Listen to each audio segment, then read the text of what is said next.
a fan, or a volunteer, there's something for everyone. Cheer on your favorite teams, witness amazing talent, and be part of the excitement. Check out our event calendar and get involved at HuntsvilleSports.com. That's HuntsvilleSports.com. Be there, Huntsville. Located in the heart of Research Park, Shaggy's Burgers and Tacos is the perfect spot to curb your appetite. Our Shagalicious menu includes fresh from the grill burgers and chili dogs, Tex-Mex favorites like tacos and queso, and more. Plus, it's the perfect spot to pick up breakfast. Our famous breakfast burritos and delicious. Well, remember with the commercial for Come on. Huntsville's Research Park. Order online at shaggysburgersandtacos.com. Next time you're online looking for landscaping inspiration, open Instagram and check out Southern Gent Landscaping. They can help make your yard your dream outdoor oasis. Southern Gent Landscaping. Yeah, they were on Heating and Glory instead of SEC now. SEC now, whatever the fuck. They were all wearing cowboy hats. We are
close to the end.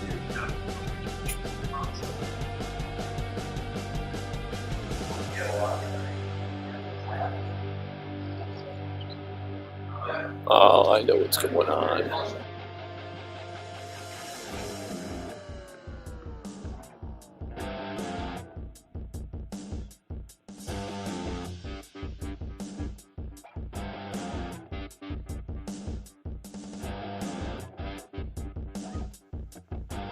Or visit us online at jetsuperstore.com. Today's coverage of SEC Media Days is brought to you by Sports Med Orthopedic Surgery and Spine Center, improving people's lives and providing the highest quality health care. Online at sportsmedalabama.com.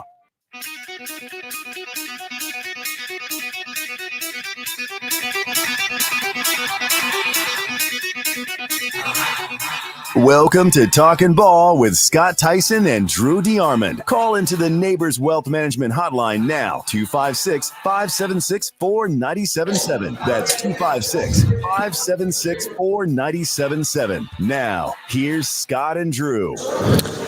Welcome in to another brand new live edition of Talkin Ball, 97.7 ESPN, The Zone. Scott Tyson, Drew DeArmond. It is a Thursday morning.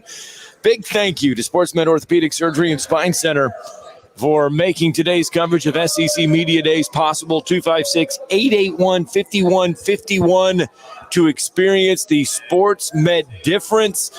Excellent providers, complete care, community leaders. We say it all the time. They are the training providers for the UAH Chargers, the training providers for the Rocket City Trash Pandas. If they are good enough for them, they are definitely good enough for you. Sports Med Orthopedic Surgery and Spine Center helping us wrap up our final day here. Drew DeArmond at the Omni Hotel. We get Arkansas, Texas A&M, Auburn, and Kentucky. Pittman, Elko, Freeze, and Stoops. And we didn't do that on purpose, Jeff. We promise. That's just the order they put them in, and I don't take it as a sign of disrespect. I say, you could say, saving the best for last, Jeff. Yeah, it sounds like a law firm, though, doesn't it? Of Pittman, Elko, Freeze, and Stoops. Yeah, and we look forward to hearing from the dean of SEC coaches. That's right, the dean. Yep, longest tenured coach in the Southeastern Conference. Mark Stoops has done a great job. But this morning at 9:35, we're going to carry Sam Pittman's press conference live from the main media room. Ooh. He and Billy Napier probably got the hottest seats, in the SEC. It was over 100 degrees here in Dallas. That's about how hot it is, I think, for Sam Pittman. Well, but it's interesting getting the temperature of that, talking to people all week here. Yeah. There's some that don't believe he's on the hot seat. Like if he wins 6, that he's fine, and they believe they're going to be much better than people think. So it's going to be interesting. I mean, and then I did hear yesterday that Bobby Petrino has calmed down quite a bit. Like he's just very no Harleys. Yeah, just it's a different version of Bobby Petrino, not yelling so much, not he's a mellower version is what you're trying to say. A mellow version. He's controlling the offense as kind of like Chip Kelly at Oregon. Doesn't want to do the head coaching thing in the SEC right now. Yeah. Comfortable in just being the offensive coordinator, comfortable in just calling the plays, comfortable in just working with the offense. Yeah, I mean, I'll say this, Sam Pittman won the offseason and won the fans back, a lot of them anyway, and I think that's why some are saying he's not on the hot seat, because he brought Bobby Petrino back, who, the fan base never wanted to be dismissed anyway. He sort of dismissed himself, and we'll just leave it at that with the Harley-Davidson reference and things of that nature. Right. But he's coming back. He had a decent year at Texas A&M, but he was handcuffed by Dirt Neck, and Dirt Neck handcuffed a lot of people, and that's why he got fired and got paid the most money of anybody in the history of the game to go away. That's what's fun about SEC Media Days is you don't just get to talk. Now, we have interviews during the show, and after the show, we do a lot of networking with a lot of different people around the country. Yep. And you get to talk to a lot of people. And you talk to the Texas A&M people, and you start really hearing the horror stories of what it was like with Jimbo Fisher as head coach, like letting players do certain things and letting them get out of practice and not. You mean Walter Nolan being asleep in the locker room and they couldn't find him while he wasn't practicing? And not wanting to lift weights. Like they did not want to go in there, and if the player didn't want to lift weights, a player didn't lift weights. He was perfectly fine. Jimbo was perfectly fine with letting the players do what the players wanted to do. Well, did it work? He is getting paid a crap ton of money to not coach. Exactly. And, I took a lot of heat from some folk, for calling him Dirt Neck and saying that he was the most overrated coach in the history of college football. Who was right? Well, now his predecessor, Mike Elko, will take. And I like Mike Elko. A lot of people. No criticism of Mike Elko. A lot of people here in Dallas like Mike Elko. You gauge the temperature, you gauge the feeling around Mike Elko. Yep. And here at SEC Media Days, Mike Elko is getting a lot of praise. He really is. He's getting a lot of praise. I think it's an under the radar, really good hire, really good fit. It's not the sexiest, but I think it's the best. It was the best move for Texas A&M, and it's going to be interesting. I'm fascinated to hear from Hugh Freeze going into year 2 and the recruiting class he put together. Some of the infrastructure that he's been able to input and again, I think they're going to be improved. I think offensively it's going to look more like a Hugh Freeze offense. I think they're going to be able to throw the ball much more effectively. I think they have a underrated running game led by Jarquez Hunter, who I think is a really good player. And when he was out last year, it really hurt Auburn, but he came back, and I thought they ran the football well. So I think Auburn is going to be sneaky good. I'm predicting 8 wins for them and to get back to postseason and win a postseason game, which could potentially be 9. So that would create a lot of momentum for Hugh Freeze in year 2.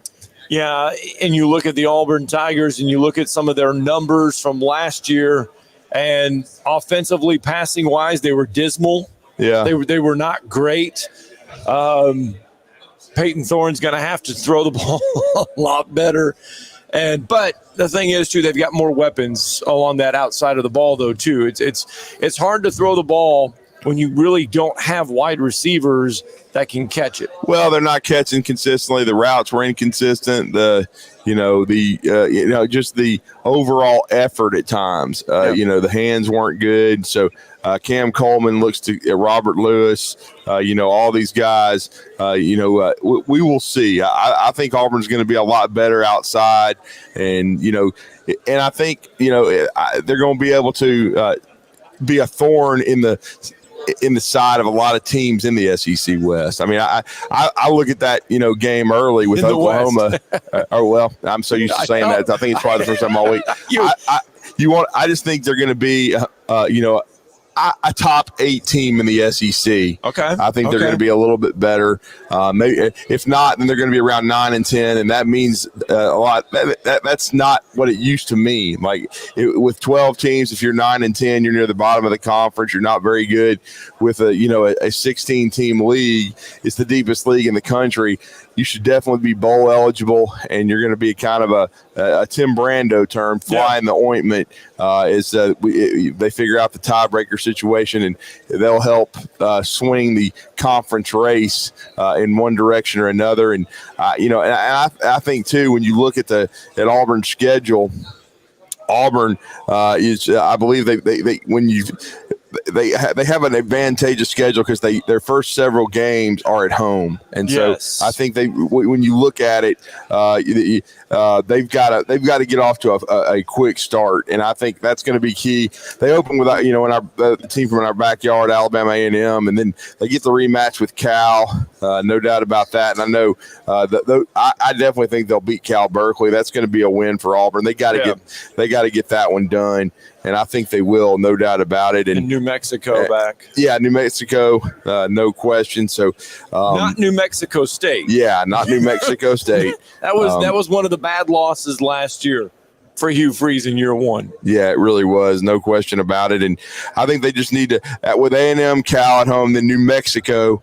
And then I just think overall that those 2 games coming up, their first 2 SEC games, are going to swing the season. You get Arkansas at home, and they've had Arkansas's number for whatever reason, whether it be in Donald W. Razorback Stadium or Jordan-Hare. We know how tough they are at Jordan-Hare. And then having Oklahoma at home too. I still think that's going to swing Oklahoma season one way or the other. So it wouldn't shock me if Auburn is 5-0 as they head to Athens, Georgia, to play the number 1 Georgia Bulldogs and the preseason SEC and national championship favorite. Yeah. I tell you what, it's 7:09. Let's get our first break in here of the morning. When we come back, Braden Gall will join us. Talk a lot. I mean, we're going to talk a lot.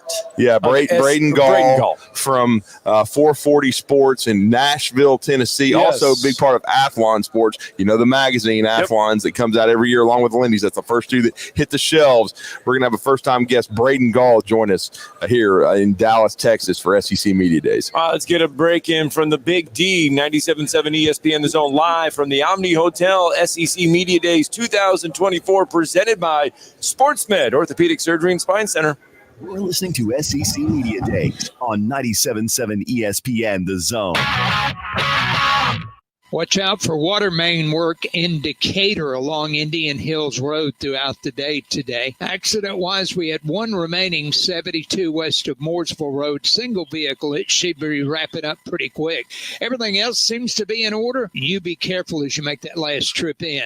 Are you struggling to find qualified talent? Snelling's been partnering with the best companies for over 65 years. Office to admin, accounting to HR. Snelling can help. Huntsville.snelling.com. Captain Nick in the Valley Skywatch Traffic Center. Specializing in simple and affordable rentals, McCurry Van and Car Rental can make sure you have just the right vehicle for your next family vacation, weekend getaway, or if you just need transportation while your vehicle is being repaired. McCurry carries Ford Transit vans and Mercedes Sprinter vans, trucks and work vans, and more. And they offer discounted rental rates for long-term rentals. Now with 4 locations: Athens, Muscle Shoals, Coleman, and Huntsville. Log on McCurryrentals.com to make your reservation now. That's McCurryrentals.com. At Bad Daddy's Burger Bar, we love baseball almost as much as we love serving up the best and baddest burgers around. People have called our burgers totally insane. And at Bad Daddy's, we take that as a compliment. But it's not just burgers. Up first, starters like our fried pickles, wings, or poblano frites. Second, try one of Bad Daddy's giant chopped salads. Third, our famous chef-inspired burgers with lots of different taste options. And before you head home, finish up with one of our shakes or delicious banana pudding. Bad Daddy's Burger Bar on the Parkway in Huntsville and Clift Farm in Madison.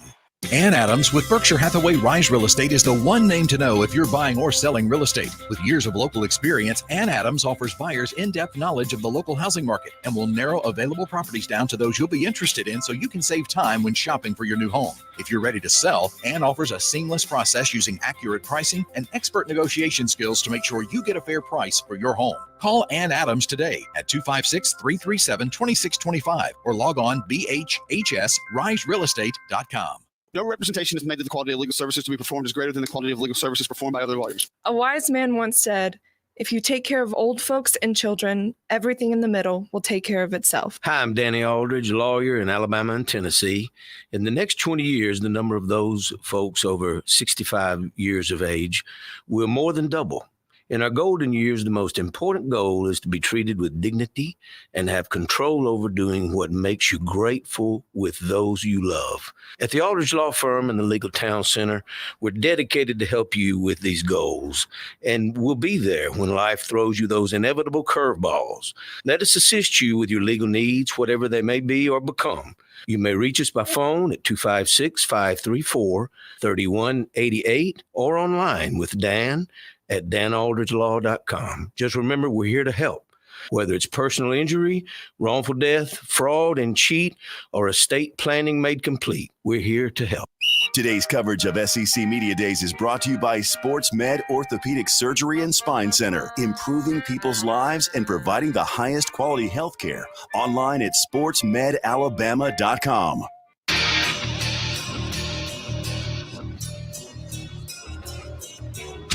Welcome back to Talkin Ball, 97.7 ESPN, The Zone. Scott Tyson, Trudy Arman. Our SEC Media Day coverage continues. 2004 SEC Media Days, live from the 24 from the Omni we Hotel. are all tired, though. Look, it's you say 2024, you say it forever. Hey, it's Thursday, man. We're at the end, though. We were at the end. We've tallied a long few days, but we've had a lot of great conversation. And just because it's the last day doesn't mean the conversation is going to stop. No, we're not. We have a first time guest on the show, and I just heard him host the Feinbaum show. And he did an outstanding job. And he's been with Athlon Sports for a long time. My good friend Ryan Fowler told me a couple of years ago, "Hey, you need to get to know this guy. He's really, really sharp college football guy." And Ryan was one of my first contacts that I made. He actually 10 years ago, when I wasn't in the radio business, I was in the print business, and he helped our website. And he's been one of my closest friends, kind of mentor to me, and so I always take his advice. And so now we've brought in Braden Gall, 440 Sports in Nashville, Tennessee, and Athlon Sports to talk some SEC football. What's up, man? How you guys doing? We're doing well. It's been a slog this week, but that's the way it is every year. So it's good to see the light at the end of the tunnel. For sure. What we were laughing about though is Nick Saban figuring this out. Like, he thinks coaching's a grind. Yeah. This ain't easy. Yeah. So it's funny. It's funny you say that, because I saw him walking a couple different times, and it's so weird to see him just like strolling through the concourse or down a hallway, or like you kind of just see him and you make eye contact. And you're like, hey, Nick, whatever. You're not going to stop him, but like there's nobody around him.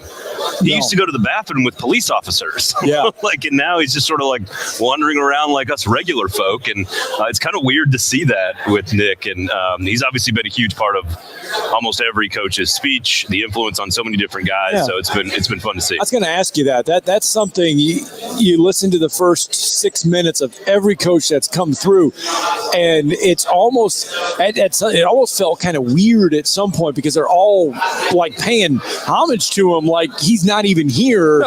And it's like he's sitting there on the set, and he's just kind of like, okay, all right, thank you. Well, and Sarkisian on Wednesday said, like, hey, I can see you up there, Coach. So how are you? Like he acknowledged him. Yeah. And Lane Kiffin, frankly, earlier in the week on I think it was Monday. Again, time is a flat It was circle. Monday, yeah.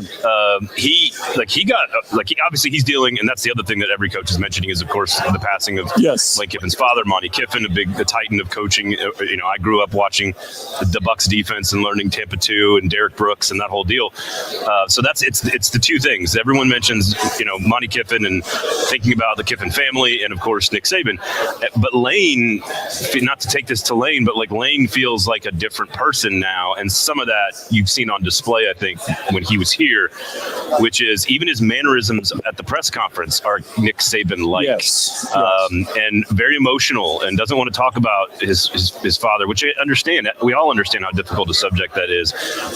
But I think, and Sark echoed this on Wednesday, that like Nick Saban, for an old, basically Lane said this too, like for an old guy, for an old coach, he was very good at evolving and changing. And that is difficult for all of us as we get older. But Nick's always been great at that. And to see Lane Kiffin get kind of a little emotional about how big of a risk and a chance Nick took on him and where he would be in his life or his coaching career if that had not happened. It was in the smaller room when it happened, and it was very emotional. And to see him sort of have that perspective, he's clearly a different person.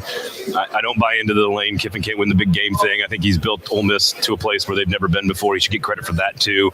They haven't had good enough players to beat teams like Georgia, which is like everyone in the world. Yes. So it's been very interesting to see Nick just stroll by himself. Yes. But then also still command the center of attention by all of these men who are clearly, they owe so much to him for a variety of reasons. The one thing that I want to be a part of is the text chain that we have heard a lot about between Kirby Smart, Lane Kiffin, and Nick Saban. I mean, what a text chain that would be. Well, and the other text chain that they've acknowledged many times is like the group that doesn't have Nick on it, because clearly he obviously didn't know how to text until like last week. Yes. But we know that group of guys all has a text thread together. And I've been asked, I don't know about you guys, I've been asked a lot, like, what do you think? And when you mentioned Feinbaum, somebody called in and asked me, like, what is he going to be a spy for Alabama? And I'm like, you guys don't think these people talk all the time? Like, you don't think Kirby Smart and Lane Kiffin talk all the time? Like, they can talk to each other anytime they want to, and it's up to them to not give away like how they're going to cover Jackson Dart and Trey Harris. Like, you can't. Nick Saban's not spying on anybody. Like, it's ridiculous. But it's I would love to be on the. I'd like to be on the other one that's like that Lane gets left off of. You know what I mean? Like it's Sark and Kirby, and there's probably a few other ones on there. Like Mario Cristobal is probably on there. Mel Tucker is probably on there. And all they do is talk about Lane the whole time. Like, that'd be great. The whole time. Well, and Braden, I'm going to piggyback off that. Obviously, you really like Ole Miss. I've got them fourth. I think they're good, really good, and I think they got a chance to make the playoff. Do you like them even more than that? I mean, this roster is really, really strong. What are your thoughts on the Rebels? I've got them at 4 too, and that's probably what my ballot will finalize out as. What's interesting is we have I would consider the top tier is Georgia, Alabama, Texas. I think those three are sort of on their own. From a roster standpoint, I still don't think Ole Miss is even at that level. Okay. So then you're in this next really great tier, which also is what separates the SEC from the rest of college football, is like 4 through 8, 4 through 9 is really, really good. And I'd have probably Oklahoma and A&M at the bottom of that group, but that middle group, Tennessee, LSU, Missouri, and Ole Miss. And one of the new dynamics in the conference is going to be the schedule differences. Yes. Missouri and Ole Miss have the scheduling edge. Missouri's schedule's really at that. And I think Tennessee and LSU, to some degree, it's harder than Ole Miss and Missouri, but it's not as hard as like Florida or Oklahoma or even Georgia for that matter. LSU's has the bye weeks before their big ones. And they get 2 big ones at home. They get Ole Miss and Bama at home. So what I think is interesting is going to be, like, do I think Missouri's a better team football-wise, like talent, coaching, than Tennessee? I don't think so. Are they a better team than LSU? I don't think so, but they get a slightly easier schedule, so maybe that's why I need to give Missouri the bump.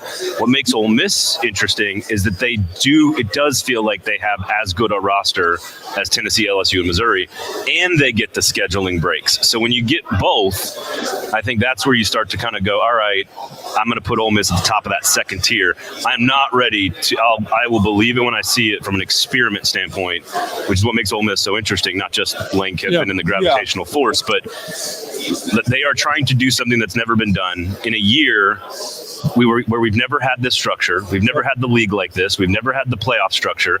And they're doing it with rules that no one's ever used before to build a roster like no one's ever tried to do before. So it's all unprecedented.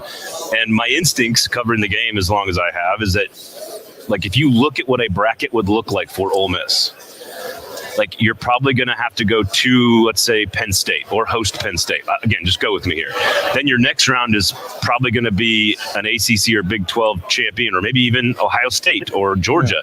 Then your next round is probably like Bama, Texas, pick a team. Then you're into the championship game.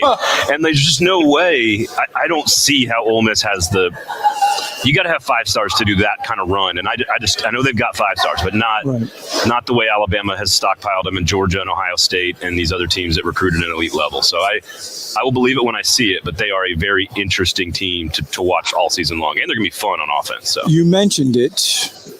The narrative is Lane Kiffin can't win. One last reminder, big games. For Brett McMurphy, you're invited to a media party. There we go. You never know. You never know what's going to happen. But you mentioned it. The narrative around not the program, but the college football world is that Lane Kiffin coaches himself. Not that he can't win the big games, but he coaches himself out of the big games. So I don't know if I can point to. I don't know how many people can point to a number of specific decisions and say, look how often he has screwed up X, Y, or Z in a game. Like, they had Alabama a couple of years ago, pretty close. Was that Lane Kiffin, or was that because Alabama is also extremely good? All their players are on scholarship and their coach makes $12 million and is the greatest of all time. Yeah. Like, I don't believe in the big game thing, because even last year, the 2 losses, and Lane said it after the game, which, you can't hammer a guy for being honest if you're begging him to be honest. We don't have good enough players to beat Georgia. And that's the truth. Like, Georgia has better players than almost everybody they play against, maybe everybody. And so on one hand, we can say, yeah, he hasn't won that game yet, and he needs to sort of prove all of his coaching career and validate it to some degree. And maybe that's unfair. But at the end of the day, don't we have to give credit for the unprecedented levels of success that Ole Miss won 11 games for the first time in history, multiple 10-win seasons with different quarterbacks. Like, you can pick on him for not beating Georgia. In Alabama. Tennessee didn't beat Georgia in Alabama. Right. Yeah. So I don't think it's about him. I think you have to give credit. And it's Mark Stoops is kind of dealing with this to some degree. Like, you are a victim of your own success when you get to when you take a program that's not used to being at a certain level, you elevate them to that level, and then fans get a little greedy. And this year for Ole Miss, it's different, because the fans are paying for all the players. Like, the fans are like, and I don't mean that in a bad way. Like, right. That's the reality. The playoffs expanded. We got our quarterback coming back. We've got Lane here. He didn't go to Auburn. We've got a chance to really, let's push all the chips to the middle of the table and let's try something unprecedented. And they are. And I think they can get to the playoff. And I think that should be the measure of success for this Ole Miss team. If they go 10-2 and make the playoff, I would say absolutely you achieved your goals. Anything after that is house money. I don't think it's fair to ask them to beat, Penn State, Ohio State, Alabama, Georgia, 4 straight games. I just, how many teams can do that? I just don't think they can, but I don't think anybody really can. I think there's Georgia and Ohio State, and that's probably about it. Talking to Braden Gall, 440 Sports in Nashville, and also Athlon Sports. Because he's going to be here later today, I want to talk about Auburn. I think for them, 8-4 would be a good bounce back, but this is 3 straight losing seasons. This program hadn't done that since Doug Barfield. They were at a low ebb when Gus got here back 10 years ago, ago, and they went to the national championship game unbelievably and flipped the script. What is your thoughts on Auburn and Hugh Freeze in year 2? I think the obvious stuff that we all kind of know, which is receiving core is going to be better, offensive line is going to be better, the weaponry around Peyton Thorne is going to be better. He should be more established in his system. Hugh Freeze calling the plays. You'd think that if he's focused on that, all of that should be better. I think that other tier is also really interesting, which I would say is Florida, Kentucky, and Auburn. Right. I think all three of them are better than 10, 11, 12 in a conference, which is absurd. All three of those teams are better than that. One of them is going to be very good, and I don't know which one it is yet, but one of them is probably like an 8 or a 9 win team. Wow. And I don't know which one it is. Right. I like Florida. I like them to be better than people think. I like Kentucky from like a roster standpoint, but their schedule's really hard. Like Florida, Auburn probably has like the schedule breaks of that group. But at the end of the day, and the defense will be very, very good. They've always been good at Auburn. So I think Auburn is the safe pick of the group to jump up. The question is how high, how much better are they?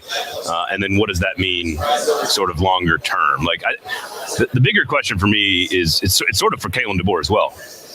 It's the long-term upside of those two coaches that I find to be interesting. I think in the short term, Alabama's better than people think. They're going to be fine this year. It's the Nick Saban 17-year, I can evolve and I can make everything. That's my same question for Hugh Freeze. Hugh Freeze is a good coach. He's never been elite ever. He's never come close to winning a national championship.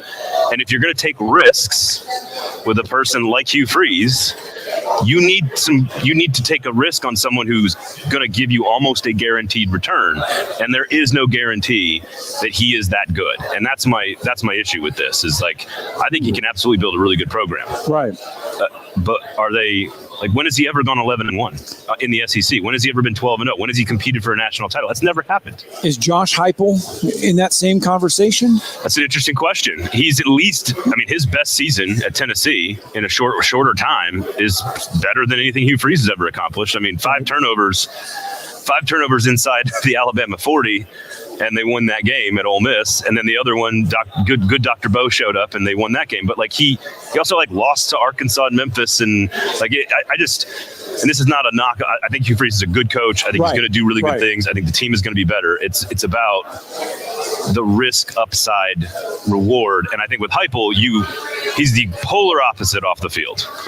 Yes. I don't believe a single word that comes out of Hugh Freeze's mouth, and every single thing that Josh Heupel says, I'm pretty sure he told his kids last night. Okay. You know what I mean? Yes. Coach, I literally call him Coach Dad. He's just a regular dude. And I've talked to all their players multiple years in a row.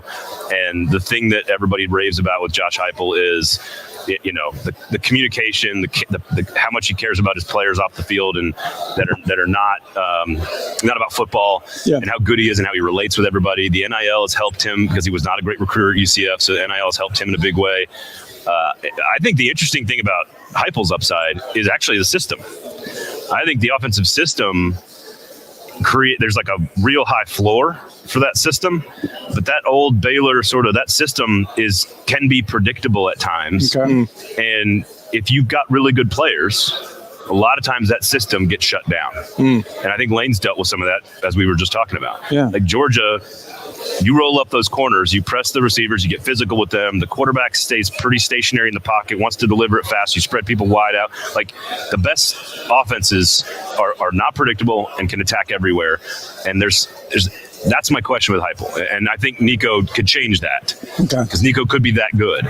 But that would be more my question with them. And they've got other Tennessee, depth in the secondary linebackers. Tim Banks, the coordinator. There's other questions about Tennessee. But if they are a perfectly constructed team and they line up in a playoff game against a team that has equal to better than talent, my question is going to be, what do you do differently on offense to break trend? Because we've seen the blueprint on how to stop this. And you look around the country at folks that run that offense, and it kind of tops out when you get to the elite matchups with Ohio State and Michigan and Alabama and Georgia, or USC in their heyday or whatever. I think Ohio State ran into that when they faced Alabama in the national championship game a few years ago. I think their offense topped out. I think Alabama, player-wise, Alabama was able to stop that. It hit that peak. You're talking 2020? Yeah. That was a weird year. Also a extraordinary Alabama team. I mean, it was, yes. I mean, the NFL players on that roster on offense are like, they don't have anybody like that on offense that was on that team. Anyway, 4 NFL receivers. Like Jalen Waddle was the best player on offense. Didn't win the Heisman. Didn't even play half that year. I think actually that's an interesting point about Ohio State, because I don't think that offense is the same as like the Baylor sort of offense that Heupel and Kiffin and some of these other guys run. I think, and frankly, not to get into a Big Ten conversation here, but Ryan Day was brought in by Urban Meyer because Urban Meyer was too predictable in his offense at running the football. Ryan Day was hired to come in and change the passing offense, which worked. And now fans are like, well, but you need more balance because you're passing the ball too much. And he is not a running expert. So he goes and hires, who told Urban Meyer to hire Ryan Day? Chip Kelly. So now he goes and gets Chip Kelly as a sitting head football coach who's now in the Big Ten to come be his coordinator. And Chip Kelly, and if you've ever been around Chip Kelly, he does not like all the extra stuff that comes along with being a football coach. He wants to draw plays up and put on blinders and call plays. So I think C.J. Stroud and that Ohio State offense, I think it's far more evolved than like Heupel's offense is, where they manipulate the hash marks and they just do some stuff that you can kind of go, I've got a corner that can stop that. And then Georgia showed us a couple years ago when they lined up and just beat the tar out of Tennessee in Athens. And that was the best Tennessee team we've seen in 20 years. The last couple questions for Braden Gall. I know you've referenced Kalen DeBoer. What are your thoughts on him? And because I thought he did remarkable things at Washington. Now he has Alabama's resources. And then the last part of the question is, who do you like in the SEC as far as to win the conference? I mean, boring. Like last year, my hottest hot take was Georgia will not win the national championship. And now looking back, I feel pretty good about that. Even though I think they got hosed because they were absolutely one of the 4 best teams. They were. And probably would have won the whole thing had they been in the playoff. I have Georgia, Bama. I think Alabama is actually a little undervalued in this conversation. At Athlon, we've got them at 4 behind Ole Miss and Texas. I think the questions about Kalen DeBoer, for me personally, are the long-term big picture view of Alabama, which is they expect you to win 4 national championships in 10 years. Like whatever the number is, whatever the ratio is, that's what their expectation is. And we have no clue if over a 10-year period of time he can, in this conference, evolve and adapt and change. And we don't even know what roster management looks like in 5 years. Like there could be whole new sets of rules and whole new sets of skills that will lead to success. We don't know. Right. In 2024, we don't have to worry about any of that stuff. It's, are you great at designing an offense? Check. He was great everywhere he's ever been. Indiana, goes to Fresno State, runs an elite offense with Jay Kaner, turns him into a star, turns Michael Penix into a star at Washington. Every place he's ever been, he has taken a player and made them better at quarterback and made an elite offense. He already has a Heisman caliber quarterback. So check that off the list. Knows how to develop quarterbacks, knows how to design an offense. The offensive line is going to be better. The running game is going to be more creative and more dynamic. And in year 1, like right out of the gate, they're going to be better. So if Alabama, who was a couple of plays away from the national championship game, is going to be better on offense, I don't know why we're picking them 4th. Like I don't see that. And I think they can lose to Tennessee. I think they can beat Georgia. Like the Oklahoma road trip could be interesting if Oklahoma gets better as the year goes along. But honestly, the road trip to LSU is pretty big. But if they go 2-2 in those games and they're 10-2, that could be good enough to get you into the SEC title game. Certainly good enough to get you into the playoff if you're Bama with the resume they've got. So in the short term, I think Alabama's very good this year, and you don't see a drop off because the value of Nick Saban is the bigger picture, long term management, roster building, culture, evolution stuff, and that you just don't know about that until we see it. So I actually, they're going to be 6th in the preseason. I'm like underrated. I think they should be higher. So I think Bama's better than people think. Well, Braden, we really appreciate it. We hope we can continue to develop the relationship. Appreciate you giving us some time here on Radio Row. Great insight into the SEC. Continued success, man, and thank you for joining us today. No, pleasure. Everybody, safe travels getting back, and I'll sleep in my own bed. So. Yeah, I feel the same way. Let's get a break. More Talkin Ball.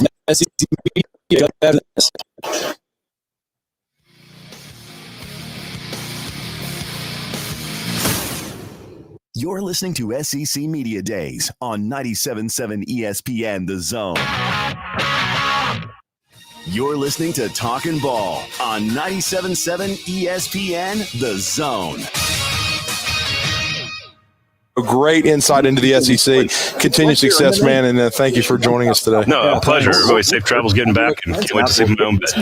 Yeah, feel the same way. All right, thank you, sir. Let's get a break in.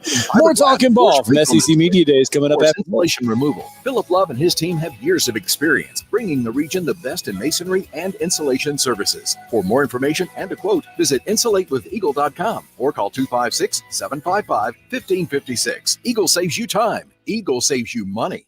When I chose a garage door company, I did my homework. I needed Precision Overhead Garage Door Service. They have a 5-star Google rating. I checked the reviews and liked what their customers had to say. Precision Overhead Garage Door has lifetime warranty packages. Same-day service if I call before 2 p.m. If they can't make it the same day, my service call fee the next day is waived. They did a 25-point safety inspection on the door and operator. Now that's peace of mind. Residential, commercial, and gate services. Precision Overhead Garage Door Service. Call 256-400-4500.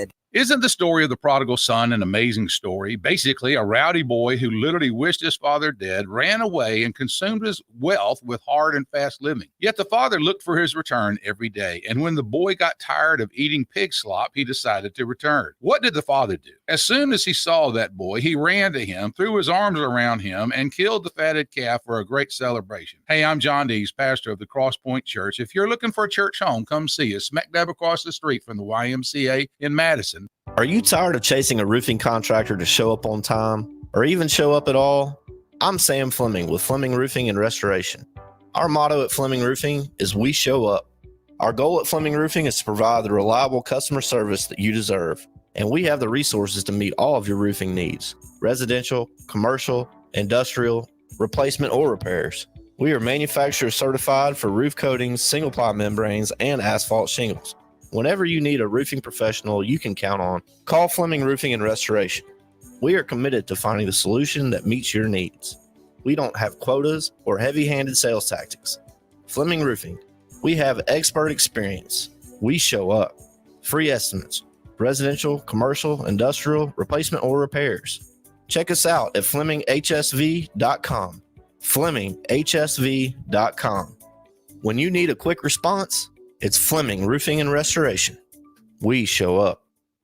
Today's coverage of SEC Media Days is brought to you by Sports Med Orthopedic Surgery and Spine Center, improving people's lives and providing the highest quality health care. Online at sportsmedalabama.com.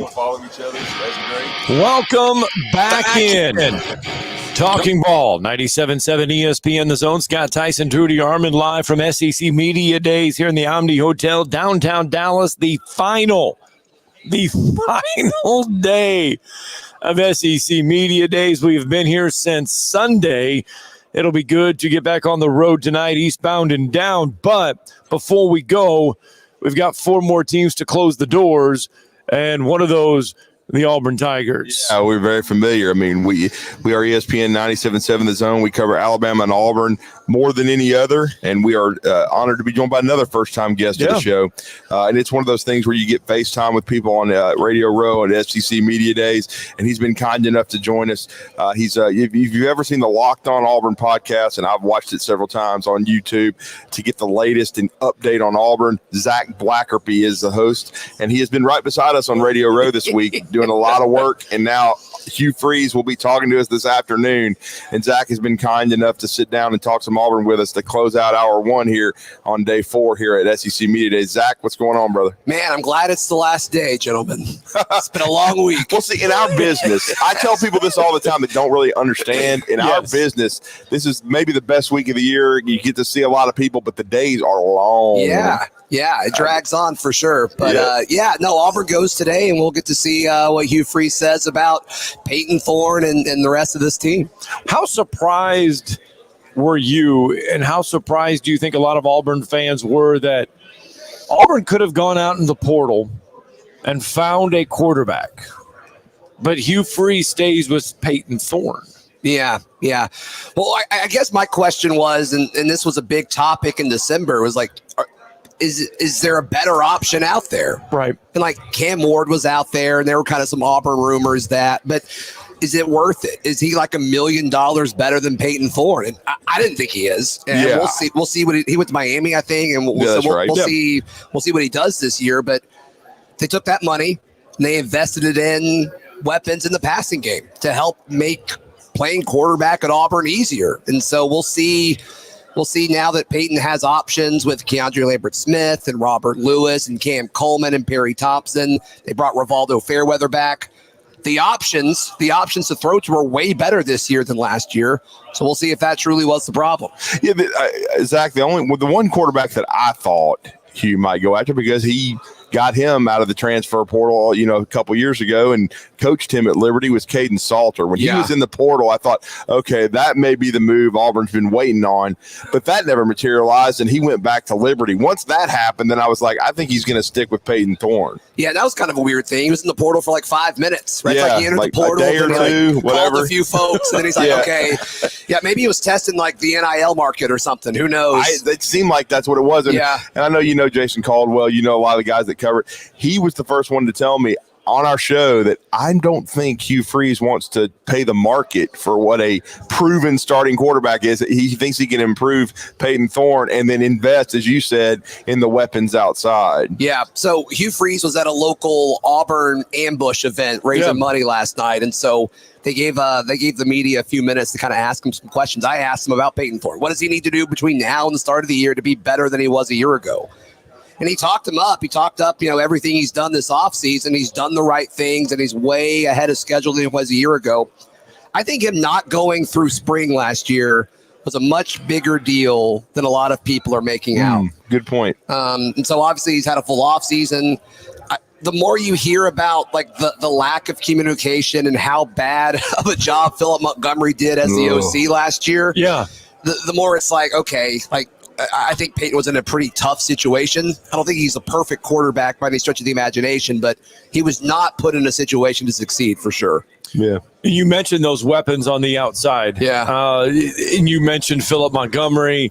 There were guys running wrong routes. There were guys timing off. They were dropping the ball. I mean, at times it looked like the bad news bears out there with the wide receiving core. Yeah. I mean, and then even like they call a timeout and then there's a delay of game coming out of a timeout. Like high school teams don't do that. What? So it was bad. It was bad. So obviously Hugh Freeze taking over the play calling. They bring in Derek Nix, who, they can finish each other's sentences from their time at Ole Miss. So it seems like communication was a focal point in the spring, and it sounds like it's better. We'll see.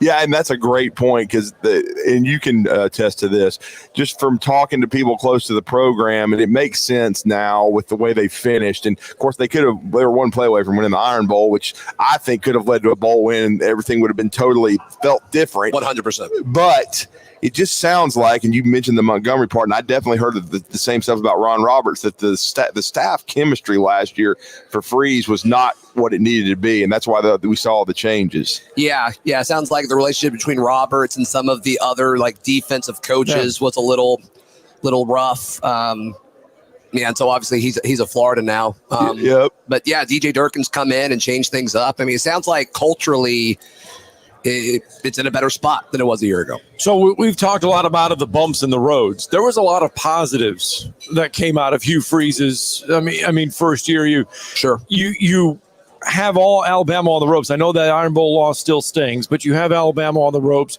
You competed at home well against Georgia. I mean, you had Georgia on the People ropes. forget how close that game was. That game was very, if you treat very Brock close. Bowers like an elite player, not just some other tight end, you might win that game. Well, look. And so, I mean, they have the pieces. I mean, they showed they had the pieces. They go out and they add some of those missing pieces this year. There's a lot of people sit here and say, well, I don't know a lot about Auburn. We don't know a lot about them, but they're pointed in the right direction. I think so. I mean, they're in a prime spot to be better than they were a year ago. Yes. The schedule is significantly easier than it has been at Auburn in a long time. You don't play a home game in October, but outside of that, like it's super manageable. So yeah, I'm with you. Obviously, the recruiting is starting to take off. You're not really going to reap the benefits of that probably till next year, I would say, but still just. We were listening to pass catchers that they brought in. Like There's 4 or 5 receivers that are better than anything they had on the roster last year. I agree with that, and I think a lot of the NIL money, Keandre Lambert-Smith, who was one of the better portal wide receivers, if not the best out of Penn State, that's where they spent their money. Of course, they got Cam Coleman too, who I don't ever remember a wide receiver class in this state as good as and deep as this one was. Auburn got 4 of them, but Cam Coleman, we all saw in the spring games, the real McCoy. Yeah. I'll never forget, covering him at A-Day, he's mossing folks, and then we go to the press conference afterwards, and the Auburn SID said, "Hey, y'all get Cam Coleman first. We got to get him to prom." Oh yeah. That's right. It's like, wow, this guy is still like supposed to be in high school and he's doing these ridiculous things. He's special. There's no question about it. We're on up in North Alabama, and we got a lot of people in the Sand Mountain area that listen to us. This Alex McPherson story is bizarre. Yeah. I heard this about a month ago where it's like it's going to be questionable if he's even going to play, and I didn't know all the details. So Hugh Freeze bringing it up publicly last night. Wow. Yeah. Sounds like it's a pretty serious deal. So I was told a month ago, like, hey, don't expect him to play this season. And then Freeze mentioning that last night kind of made it pretty valid. So. Yeah, obviously, on the field, Towns Magoo was incredible at A-Day. It was like 7 for 7 or 8 for 8 or whatever. So, you love that. But Alex McPherson, the person, it sounds like it's pretty serious. Yeah, we just praying for him. But 100%. I will say this with Towns Magoo from Auburn High School. I don't know what it is in the water, but Auburn, they find better kickers than anybody, man. They do. This is 40 years.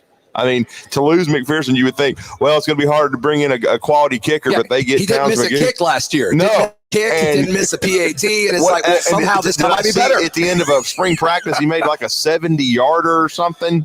It's unbelievable. His leg strength is unbelievable. Yeah. Yeah, and Ole Miss wanted Magoo bad. Yeah, they offered him. They offered him a scholarship, and it sounded like that was what was going to happen. And then I think Auburn's NIL situation kind of kicked it in the last seconds. Like, no, we need to keep you home. Yeah. So defensively, when we watch Auburn, who is going to stand out this year defensively, do you think? Yeah, we'll hear from him later today. Eugene Asante, I think, is the real deal. Had a great year last year. Yeah, hearing from Jim Nagy of the Senior Bowl, he thinks that he's going to be his football speed is off the charts. He thinks he's an NFL player just because of his speed and his versatility. Excited to see how DJ Durkin uses him. He really loves versatile linebackers. Eugene Asante certainly is that.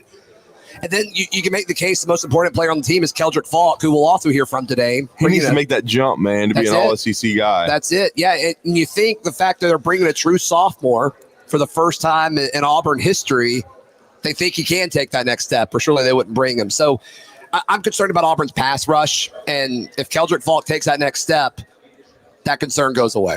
Well, and they've been churning out DBs to the NFL. They lost a lot of experience back there.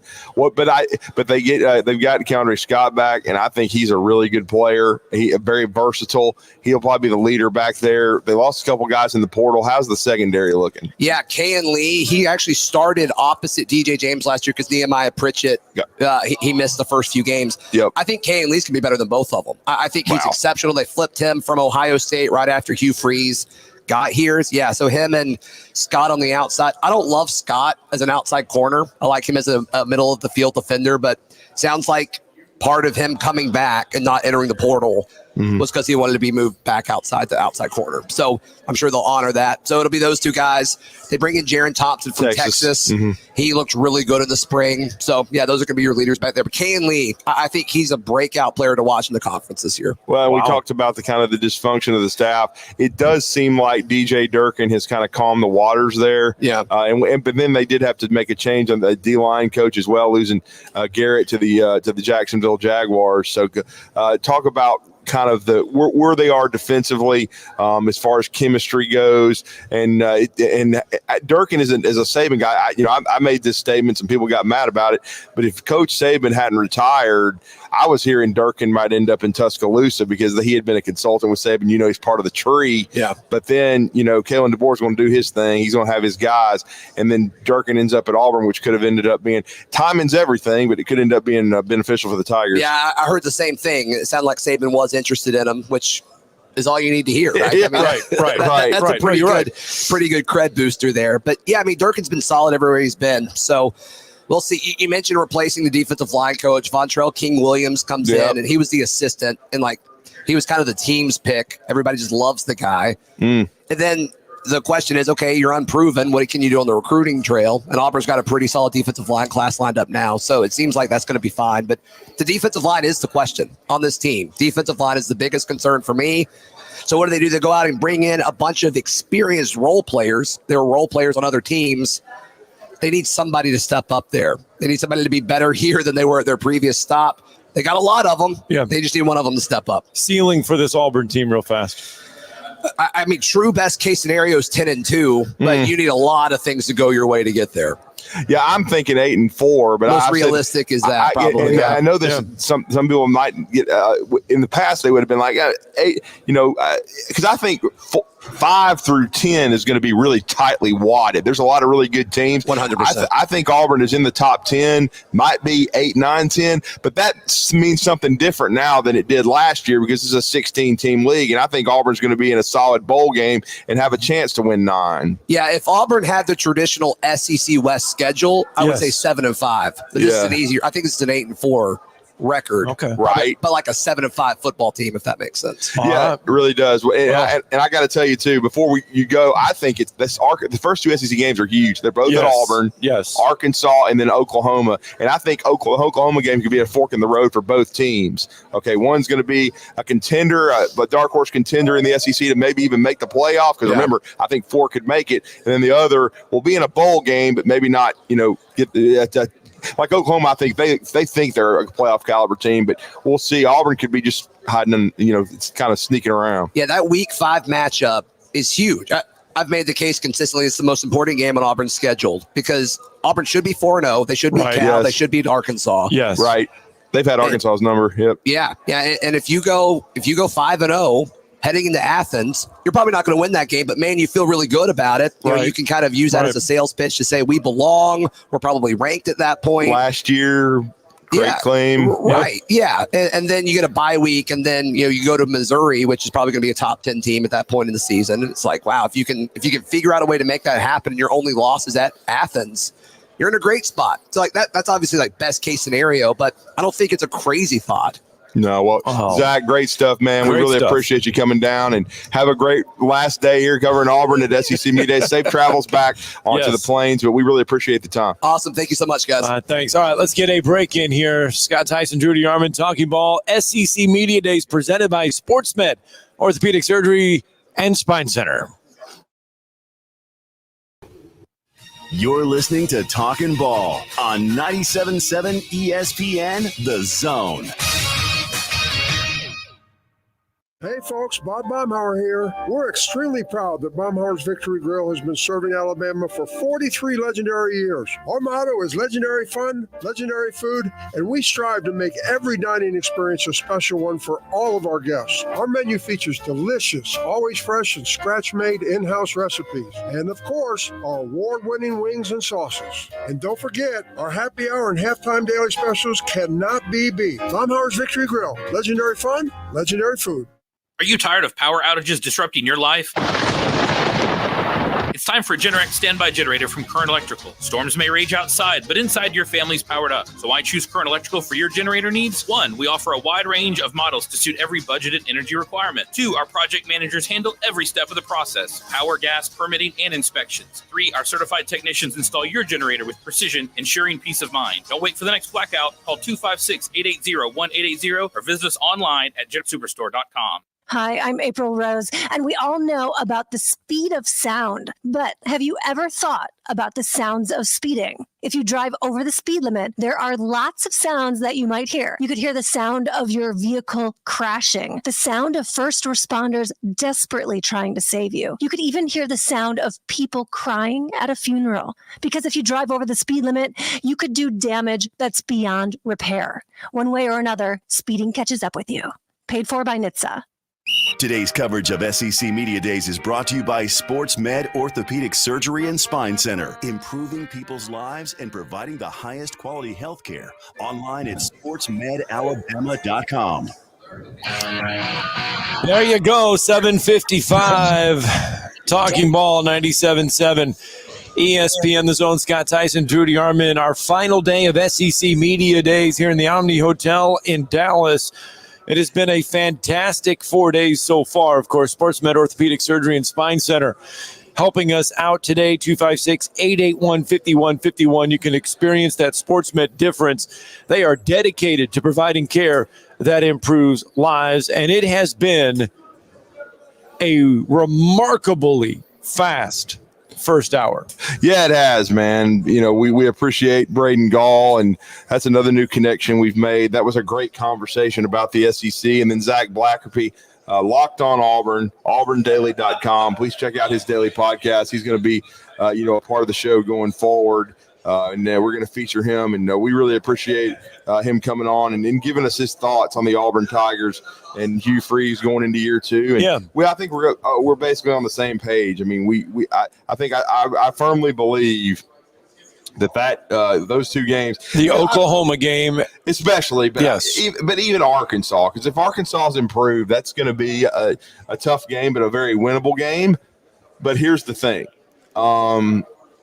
They should win that game. I think Auburn's going to be more talented. They'll be favored. Yeah, they will be. And you got to understand that Auburn has had their number. And right. So I really think that Oklahoma game is going to be a fork in the road. It'll be either Auburn is going to stay in this race all season and be in this college football playoff race, the SEC race, or they're going to be a bowl team, but maybe just, again, what I said earlier in the show in the first hour, of flying the ointment. Right. And then Oklahoma will be the contender. So that's going to be, remember those books when we were kids called Choose Your Own Adventure? Yes. Where you got to either go to page 45 or go to page 20, and you got to pick exactly. which one. Right. You tried not to cheat, but right. You can end up,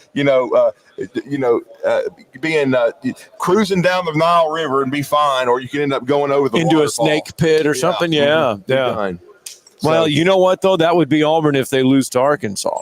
If they lose to Arkansas. If they lose to Arkansas, because then you're at home against Oklahoma.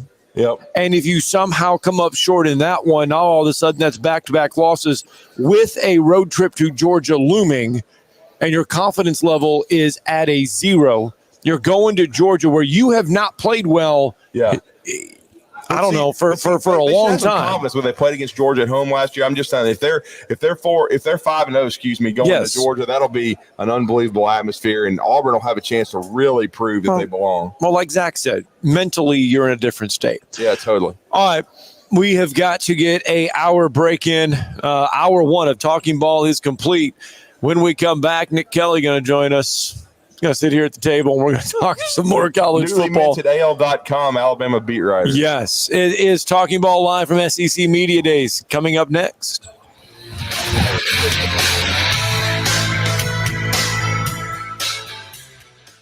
Are you tired of chasing a roofing contractor to show up on time or even show up at all?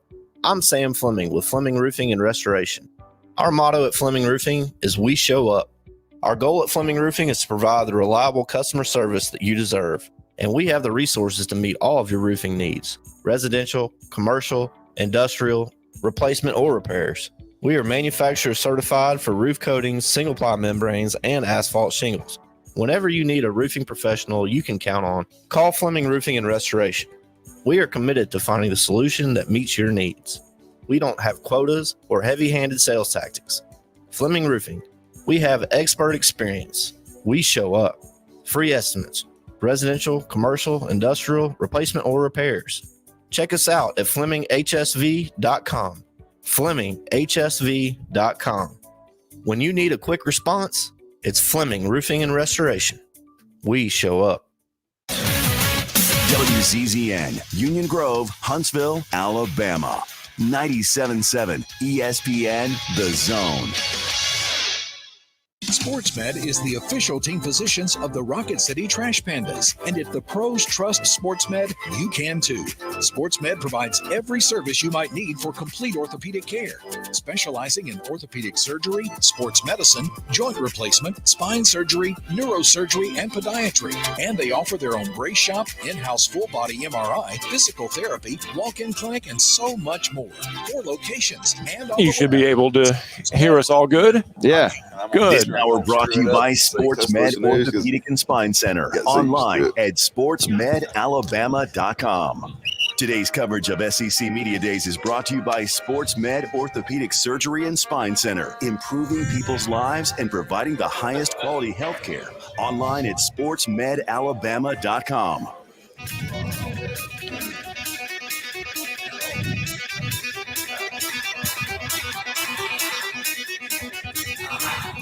Welcome to Talkin Ball with Scott Tyson and Drew DeArmond. Call into the Neighbors Wealth Management Hotline now, 256-576-4977. That's 256-576-4977. Now, here's Scott and Drew.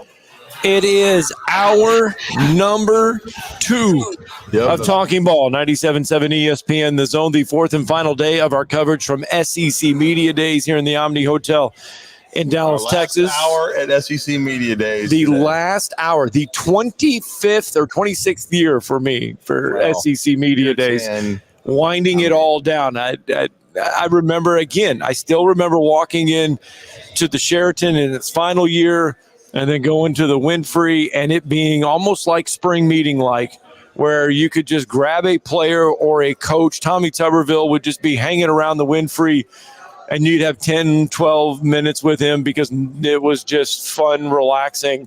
And now it's not making fun of Dallas, but this is just like a cattle call. Well, and you've heard him on our air several times. Yes. I've always talked about his gift with the written word, and he was one of Cecil Hurt's last pupils, as I like to call it, who made a big impact on his career like he did mine.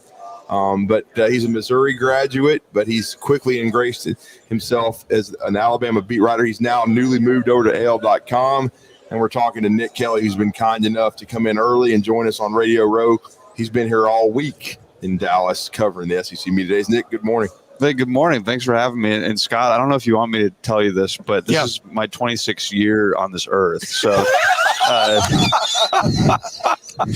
that makes me feel really good. I figured I'd give you a little shot in the arm this morning on the fourth day. So.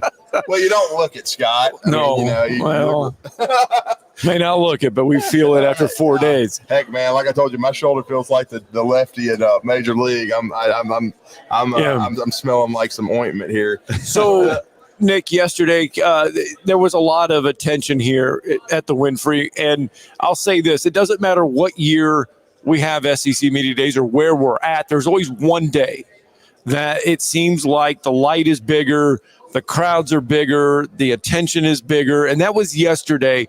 We had Kalen DeBoer in the morning, Steve Sarkisian in the afternoon. That was the big day for SEC Media Days yesterday. Yeah, it was huge. I mean, you have the intrigue of this new coach for Alabama. Yes. And then his predecessor sitting in the back of the room on the SEC Network set. Who could have been wearing the exact same outfit as Kalen DeBoer yesterday because Alabama. 100%. Yes. No, it was kind of eerie. Again, it's going to take a while in so many different forms, seeing a different individual in that spot, wearing the gray suit with the crimson tie. Like it's going to take some time to get used to. Like the first time that Kalen walked out into the Naylor Stone at the press conference, it was very strange because you're just used to seeing that door open and Nick Saban walks through, but here's some other guy with a hat on, just a ball cap. Like it was a very different experience. It's going to keep happening like that, and I don't know when that'll wear off, but it hasn't yet. And it's been different too because you guys got access to the assistant coaches in the spring. You started making connections. What are your thoughts and your first impressions on the staff and the way they've affected these players? Because in this NIL transfer portal era, it's really easy for programs now to just kind of come apart, and you got tons of player movement. But I thought one of the keys for Kalen keeping this train rolling, which is Alabama football, that means so much to so many, is they lost Caleb Downs, and of course Nye Black and Isaiah Bond. But besides that, remarkably, they kept a lot of guys here. And then, of course, Ryan Williams. He's kind of the X factor to me, even for the season. But kind of talk about your interaction with the staff and getting to know these guys. Yeah, I think it is fascinating how it was constructed because there was a little bit of drama, of course, back in January with, you had Ryan Grubb and Scott Huff coming, and then they're not coming. They're going to Seattle. I think that would have been the like absolute home run, like man knocked out of the park kind of hire. But Kalen still did a really good job of what he brought in instead. And so Nick Sheridan gets the move to OC, and he's a guy who Kalen has spoken highly of. He knows Kalen's system well. And also, I think Nick being a former college quarterback, that's a good perspective to have when you're working with young quarterbacks, when you're working with the Jalen Milroe who you want to keep developing. Yeah. So I think we'll see how Nick Sheridan does with calling plays, but I think there's a lot to like about that hire. And then you have a guy like Chris Kapilovic. I just want to make sure I pronounced that right. Coach Cap is the easier way. I've been saying Kapelic. I'm trying. So just say Cap. It's going to take some time. Okay. Coach I'm Cap. going with Cap. Coach Cap. I got Nico Iamaleava. I go with Nico. I don't even try. Yeah, you don't set yourself up for failure. So no, I think he was a really strong hire to get him because I've already heard good things about just guys like him. Yeah. He seems like a sharp guy. I've had a chance to talk to him a little bit. I mean, just seems like a very approachable, just good coach. And we've seen that through the commits too. The recruiting's been unreal on the O-line. The O-line is in a really good spot. And so, no, they didn't get the first guys they were trying to pull from Washington, but I think they got some really good hires in those places too. Well, and you look at this roster, and it's funny to listen to. It's almost like Nick Saban was a Vegas 2-point win guy. Like if you mentioned Nick Saban, Alabama was going to guarantee 2 wins right out of the gates. Kalen DeBoer comes in and those 2 wins go away. And everybody's now like, oh my goodness, the sky is falling because Alabama now is 5th best now in the league because Nick Saban's not there. The talent, I mean, they lost a few guys, but they didn't lose the entire team. It's not like 20 guys left this Alabama football program during the offseason that were contributors. 100%. I don't buy that essentially because it's a different coach, you have to automatically like knock him several wins or that. Yes. I just think, I mean, even if Nick Saban were still in the job, it is a different era of college football than it was when through most of his dynasty at Alabama, where he was winning national championships almost every other year kind of thing. I mean, he hadn't won one since 2020, and this is the biggest drought if he had come back that he'd ever had during his time at Alabama. So it's tough to win right now, and Kalen's doing it about as well as anyone in the sport right now, and there's no reason to believe that can't continue. And that might be the glass half full perspective, but the guy's lost 12 times as a head coach in his entire career. I mean, that's pretty darn good. So until he shows otherwise, I think he's going to keep winning. But to your point about the roster, I mean, yes, they didn't keep everyone, and there was some turnover. And, yeah, you would love to keep a Caleb Downs. No, there's no doubt. You don't want to sugarcoat that. But they got Caden Proctor back. That was another huge loss. Yes. And so getting him back is really big. Literally and figuratively. Yes. But he slimmed down a little. I mean, he has slimmed down a little bit. And I'm intrigued to see what he can do with a full year in the program, developing, all those types of things. But no, talent-wise, they still have plenty of it. There's no dearth of talent. And it's just going to be interesting to see how it comes together and how this new coaching staff uses that talent. No question about it. That's a great point. And I wanted to ask, too, about your interactions yesterday. I know you had a chance to talk to the players. Jalen Milroe is, to me, and I was on another station in New Orleans, Louisiana, with Mike Detillier, who was at the Manning Passing Academy. And the first thing he brought up is he goes to it every year, and you know, he's very close with the Manning family. He said, and because I haven't seen him, you've been around Milroe a little bit. He said it was remarkable to see the difference in his mechanics, which means the work he's already done with Kalen DeBoer and the staff. And Kalen said yesterday he's like in the building at 4:30 a.m. every morning. It's not just coach speak or not just for grins. He's working. And, you know, Mike said that his mechanics were so good that Bill Belichick was there kind of just observing. And after a drill, he beelined out on the field and just started talking to Milroe. So just kind of talk about what was your thoughts on Milroe as you spoke with him yesterday and as you followed his journey to stay at Alabama and learn under this staff? Yeah, I mean, a year 2 as a starter can be so huge for any guy. I mean, I think that's going to be the case for Jalen, too, where you go from having a defensive-minded head coach to then you bring in just this kind of offensive guru, if you want to use that term. I mean, that's a kind of overused phrase, but Kalen's an offensive guy. So you bring in a head coach like that. You bring in an OC like Sheridan. They've got some really good analysts, some good GAs in the staff to help with quarterbacks. And so Jalen's going to be set up for success. And also for Jalen, I think he's going to have a chance to play more free. When you don't have a head coach who's defensive-minded, I think you are in a position to let me phrase it this way. When you have a head coach like that, you're trying not to mess up. Right. You're trying to mess it up for the defense. You don't want to put the defense in a bad spot. And when you're playing, try not to mess up. Tends to lead, it's a self-fulfilling prophecy that way. And so I think Jalen's going to have a chance to play free. He's going to be more confident. He's going to know this new system. And even DeBoer talked about yesterday, like he can make all the throws downfield. It's working with him on kind of the shorter stuff, the completion type plays that just extend drives. And so if Jalen can continue to be that point guard more, make those types of point guard plays, I think he's going to have a fantastic year. Offensively, who would you like to see kind of take that next step? Who would you want to see, hey, let's have a bust-out year for this guy? I'll give you something that I don't think really anyone talks about. I want to see them use C.J. Dupree more. Tight end. Yeah, okay. I mean, he's a big body. He's strong. Yeah. I mean, he's really strong. And he's a guy who, when they looked to him, he made plays. They just didn't throw to him very often last year. And when you talk about a quarterback's development or quarterback making those plays that extend drives, who better than a tight end to do that? And so I think that maybe not necessarily, him take the next step, but more so how they use him. Yes. And even last year, I forget the name of the Washington tight end, but even with their stacked receivers they still had their Washington tight end catch. He caught, maybe he caught 8 touchdowns, something like that. So I think there's a way you can use him and still feature the receivers, the running backs. And so I would like to see them use him more. Yeah, and I'm telling you, another thing I'm excited about is, he was a team guy. I loved him. I loved Roydell Williams and what he was about. He did anything they asked him, played special teams, and Jace was really solid. But this Jam Miller, Justice Haynes, because you covered it. You were there in Pasadena. Justice Haynes was coming on. I kind of felt like Najee Harris back in 2017. I think the running back room is going to be special.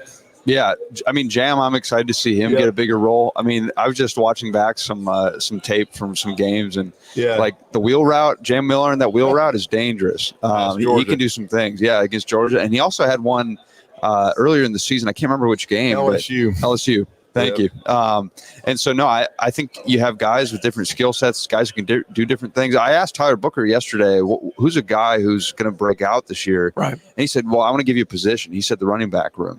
He said what Jam, Justice, and Richard Young are doing, he's been thoroughly impressed by, and Tyler just seemed giddy to block for them this year. Something that we haven't talked about is we got to get used to a new kicker. That's true. No Will Reichert. No Will Reichert this year. All his he did the reverse of me. I moved from Minnesota to Alabama, and he's now in Minnesota from Alabama. So so I'll have to send him some notes on where to eat in Minnesota. But no, he was so automatic, and he was such a great kicker. But I mean, you could do a lot worse than going and getting the guy who beat him for the Luke Rosa Award for best kicker in the nation, and to have him replace him. So no, I mean, you've got to like what Graham Nicholson can do, and between him and James Burnip, they might have the best special teams unit in the country. Are the two biggest questions in your mind? There's a competition at right tackle, because Kalen gave us a good tidbit here on Radio Row yesterday about Elijah Pritchett's spring, but then we've heard about Wilkin Formby. We saw him standing next to Lane Johnson when he was over here in Dallas training with Book and those guys. And then also the secondary, because there was Coach Saban's even said that on here at SC Network. That's his biggest question for Alabama because of all the experience lost. Yeah, I think the right tackle situation will work itself out, whether it's Pritchett or Formby. I like Formby's chances. I've heard some good things about him, but the secondary to me is the biggest question. But I'll throw one more in there too. Yeah, I would say pass rusher. What is that going to look like? Yeah. I mean, you lose both Turner and Braswell, different defensive system, but I mean, it wasn't like when Will Anderson left that you still had Dallas turnaround. I mean, they just have unproven guys. Doesn't mean they can't do it, but I think there's just a lot of question marks there. And same with defensive back. I think they replenish that position somewhat, but I mean, you had Terrion Arnold, Kool-Aid McKinstry. I mean, some Caleb Downs, some really talented players. I mean, that was a strength of the team last year. You could argue it was the best position. Played really good against Georgia. Yes. Yeah, no, they had a great defensive back room, and so you got to replenish that. So between the cornerback spot and the defensive back spot and the edge rusher, just whatever that looks like in Cam Womack's new defense, I think those are the two biggest question marks on the team to me. So the buzz outside of the Alabama media, I'm talking SEC media, is that this Alabama team is good enough to get to the playoffs, but not good enough to win a national championship. Were you talking to Nick Saban about that? Because he's the one who picked Texas and Georgia to I saw, SEC championship. And the quote, I forget who said it yesterday, that, they were like, well, Nick Saban always told us, don't listen to that's Tyler Booker. Tyler Booker said, don't listen to the people that, because these are the people that live in their basement with their moms. Don't listen to what they have to say. And he's like, well, I'm not going to listen to a guy that just plays golf every day now. I'm not going to listen to him because, but that's the narrative here. You ask a lot of people outside of our little area, they say Alabama is good enough to get to the playoffs, but not win a national title. Yeah, I mean, it's a fair assessment. I think there's just so much unknown with what this is going to look like, but they have the talent to do it. They still have the guys in place. So, I mean, that's the big prerequisite. You could have some surprise run with some unheralded guys, but most of the time you got to have some blue chip guys to do it. And they do. They have a coaching staff that was just playing in the national championship, or I should say coaching the national championship game. They weren't playing in it. Right. And so you've got capable. So those are two key things. What does it mean they will? I don't know. But I think they have the ability to. I still would think year one, if you make the playoff, that it's a successful year. It might be a little too much to ask to go win a national championship, but I think it's very reasonable for them to make the playoff and maybe win a few games in it. Well, Nick, we appreciate it. Continue success now with AL.com. You did an amazing job with the Tuscaloosa News. It's been great to add you to the Talkin Ball family. Yes. We hope to continue to do that. And again, how's married life, bro? Better than I deserve is a phrase I'm going to take from someone else. But no, it's been great. It's just a great time of year to just start things out with my wife Elizabeth and get ready for football season. She's as excited, maybe more excited than I am. So yes, we're both super excited for football season. But no, thanks for having me. I always enjoy talking with you guys, and we'll talk to you again soon. Well, at least we got you out of the state of Minnesota. There's two states that I'm just not fans of, and it's Illinois and Minnesota. At least we got you out of there. And I told you how much that Cecil Alert meant to both of us. Yes. This is the irony, and I've said it on the show before, and he wrote about it. He married Cecil Hurt's best friend's daughter. There we go. How awesome is that? There we go. Huge blessing for sure. So it was cool how it worked out. Yeah. Yes. You couldn't even write that. That's like a Hallmark movie. And you have watched plenty of those. I don't want to get in the middle of this. No, you're good. You're good. Right into that. Yes. Yes. Thanks, Nick. Appreciate Thanks, it. Nick. Have a good one. Nick Kelly, kind enough to join us here. Let's get a break in. Talking Ball, 97.7 ESPN, The Zone. Scott Tyson, Drew DeArmond, SEC Media Days. 2024 rolls on after this.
256-713-0070. Full Moon Barbecue on the Parkway next to Costco. The best little pork house in Alabama.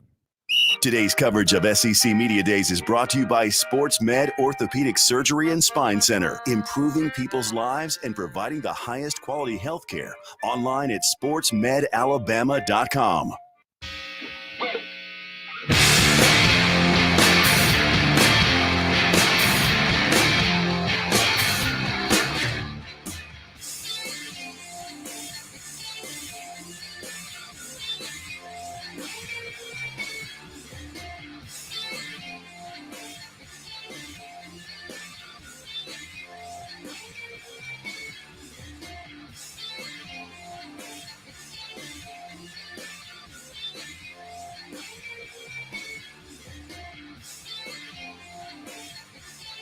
Welcome back to SEC Media Days 2024 here live from the Omni Hotel in Dallas, Texas. Really appreciate Nick Kelly for joining us on Radio Row, talking some Alabama football after we had the Crimson Tide here live yesterday. You know, we had Kalen DeBoer on the show. Tyler Booker also joined the Tom Abraham show. So we heard a lot of Bama yesterday, and today we're going to hear from the Auburn Tigers later. Sam Pittman, though, will be on our airwaves during the morning blitz with John Abraham. He's going to be carrying Sam Pittman's PC that will start at 9:35. So not 9:05 today, not getting kicked off, but 9:35 will be the first coach in the main media room. Yeah, they're doing it a little later today, and it's weird because we're going to be done about the same time as we were yesterday. Mike Elko will go at 11:05. Then you got Hugh Freeze at 1:05, and Mark Stoops will hit the podium at 2:25. And this is day 4, and this is where the grind gets real.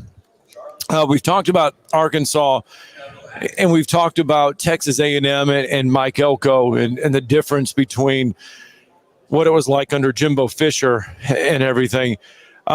Mark Stoops in Kentucky. We talked a lot about Kentucky, and we've talked a lot about what they have and what's in store for them.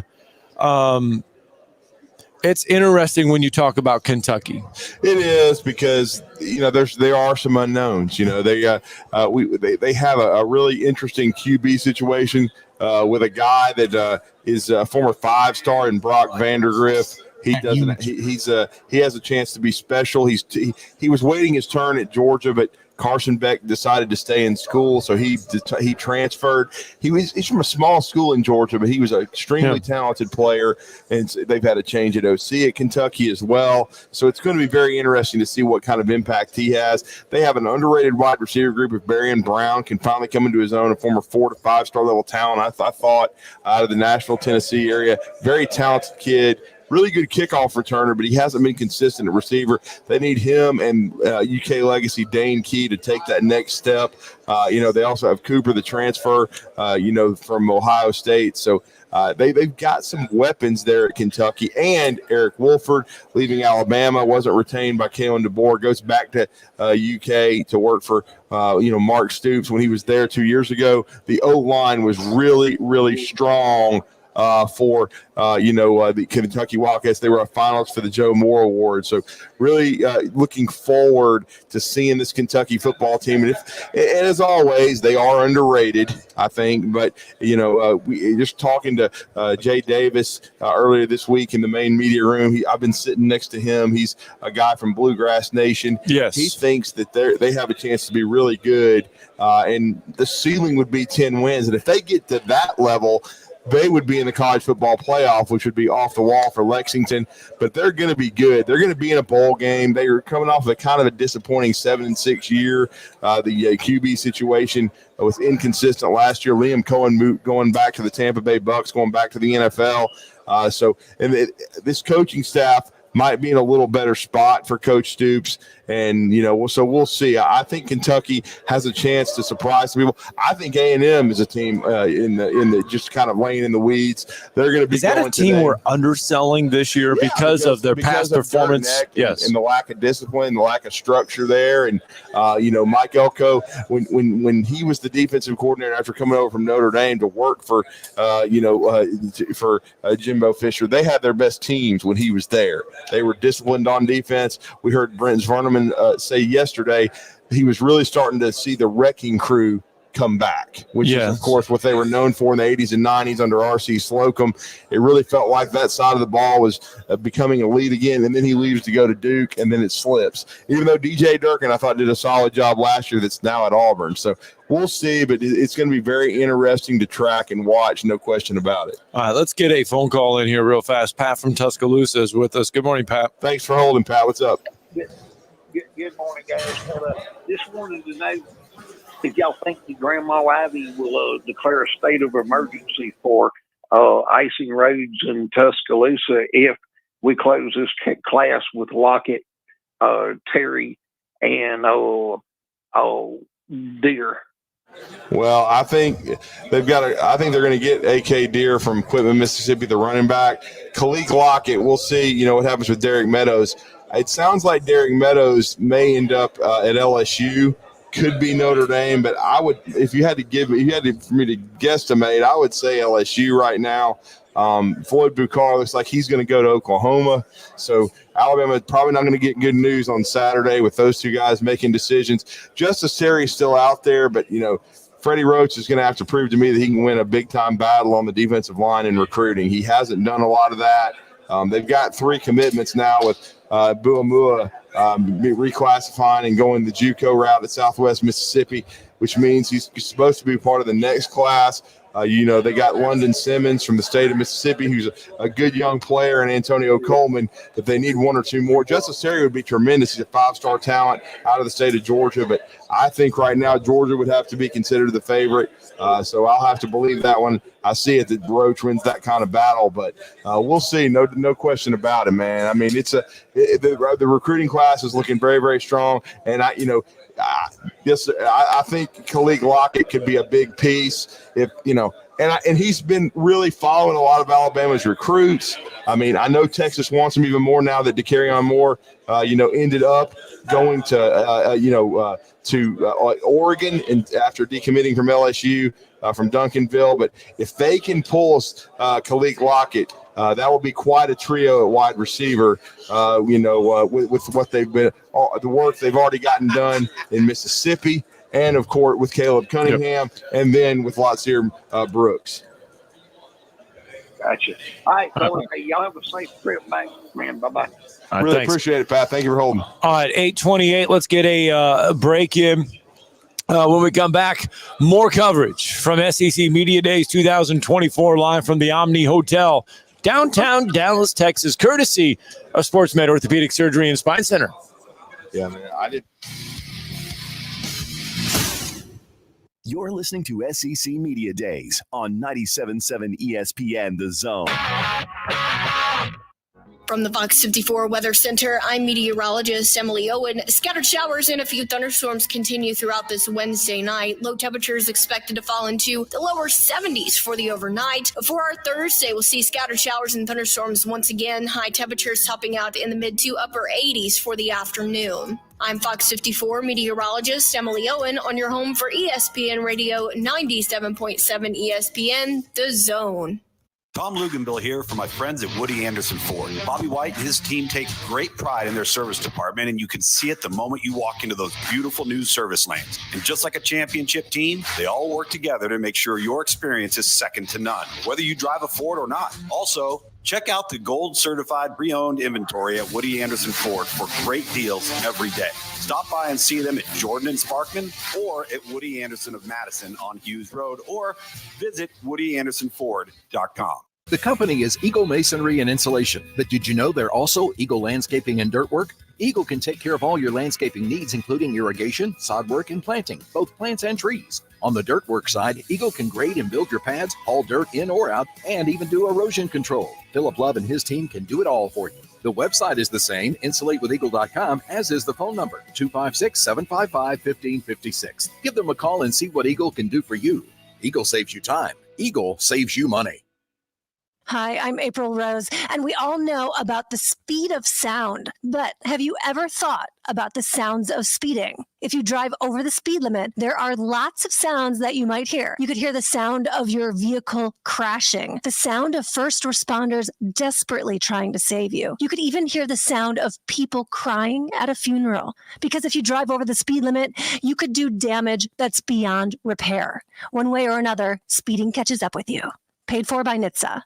Ann Adams with Berkshire Hathaway Rise Real Estate is the one name to know if you're buying or selling real estate. With years of local experience, Ann Adams offers buyers in-depth knowledge of the local housing market and will narrow available properties down to those you'll be interested in so you can save time when shopping for your new home. If you're ready to sell, Ann offers a seamless process using accurate pricing and expert negotiation skills to make sure you guys get this. Your home. Where'd you find this? 37 or log on BHHSMizeRealestate.com. Where? Are you feeling tired? Are you feeling sluggish? Gentlemen, Game Day Men's Health is here to help you. Braden is They here used to put that when the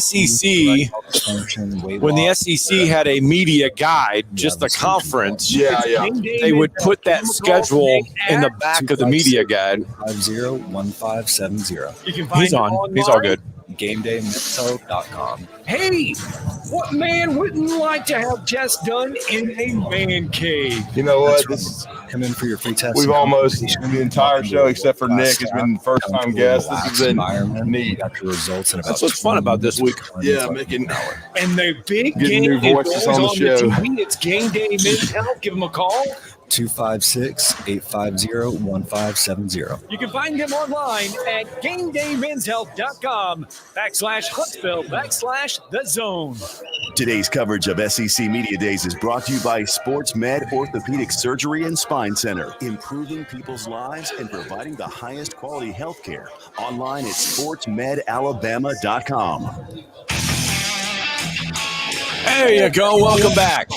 Talking Ball, 97.7 ESPN, The Zone. Scott Tyson, Drew DeArmond, live from the Omni Hotel, downtown Dallas, Texas. The fourth and final day of the 2024 SEC Media Days. Of course, our coverage today brought to you by SportsMed Orthopedic Surgery and Spine Center. They are dedicated to providing care that improves lives. Give them a call, 256-881-5151. You, too, can experience the SportsMed difference. And we're about to experience with the most well-versed voice and written word, if you're talking about Texas Longhorns, is Kirk Bohls. He was formerly a long time with the Austin American-Statesman. He has just joined the Houston Chronicle with Brent Zverneman, who was on with us to talk Aggies yesterday. Now we get the other side of a rivalry we're going to get used to. It's going to be an electric. Probably the game I'm looking the most forward to, besides our Iron Bowl that we cover every year, is at the end of the regular season, Texas and Texas A&M, a game that hasn't been played, I think, in 12 years. Yeah, something this week I've learned to define it as salty. Yeah. And we'll ask That's Kirk what I've Bohls learned. right now, who's been kind enough to join us on Radio Row. Is salty a good term, Kirk? I was thinking more volcanic. Spicy, a little spicier than salty. Yes. Yeah. And we were joking with Brent, and he's a big baseball guy. What happened with Schlossnagle makes it even spicier almost on the football field, Kirk. I didn't think that rivalry could get any more heated, but leave it to baseball. We know how important baseball is in the SEC. Yes, sir. So, I got November 30th at Kyle Field circled, and I can't wait till next spring when Texas and the A&M hook up on the baseball diamond. Yeah. So you have been writing for 3 years now. They will be coming to the SEC in reference to Texas. They will be coming. They will be. Yeah, finally this week they're here. We're at SEC Media Days. They're a part of it. It's a big change. It's real. It's real. And you can't imagine how long that 3-year wait was. It's like, oh, can we leave now? And I guarantee 3 years ago, Texas fans, can we start this fall? Yeah. We'll adjust our schedule. Okay. So I don't know if the excitement, the anticipation, the intensity with Longhorn Nation has ever been this at a fever pitch, I think. Just the fact that, the whole means more. Every game is an event. There's no weeks off. And not to degrade the Big 12. I have so many friends in the Big 12 and so much admiration and respect for those different schools. But, you know, after 28 years, some things get stale. I just changed jobs after 51, you know. Wow. Sometimes you just got to shake it up, guys. No, you do. You do. And that's the thing, though, too. The Big 12 and the SEC. And that's the thing, that there's a lot of people look at it and say, well, it's all just because of the money. And yeah, the money has something to do with it. But in the ever-changing world of college athletics, the landscape has changed. And if you're going to change, why not upgrade your suit? And that's basically what Texas A&M or Texas did. They just upgraded. It's all about the future, right? Yeah. And by future, I mean long-term future. Yes. And they just underscored, you know, the fact that it is the premier conference. It has been the premier conference. Everybody, that's undeniable. Somebody'd have to be living in a cave for 100 years not to say that, you know. So yeah, money's big. We all want money. I got a raise when I took this new job. But they had money. You know, it was the premier conference and the richest conference. You know, I know you can say, well, the Big Ten gives them more money per share, but so on and so on. But yeah, it's just in a way, I hate to kind of see it overall. I hated to see the Pac-12 dissolve. I mean, you know, I don't think anybody wanted to see that go away. So, but the one thing that Greg Sankey, I was just talking to a minute ago, it's like he keeps saying, and this has restored some rivalries too. It's positioning for the football with the 12-team playoff.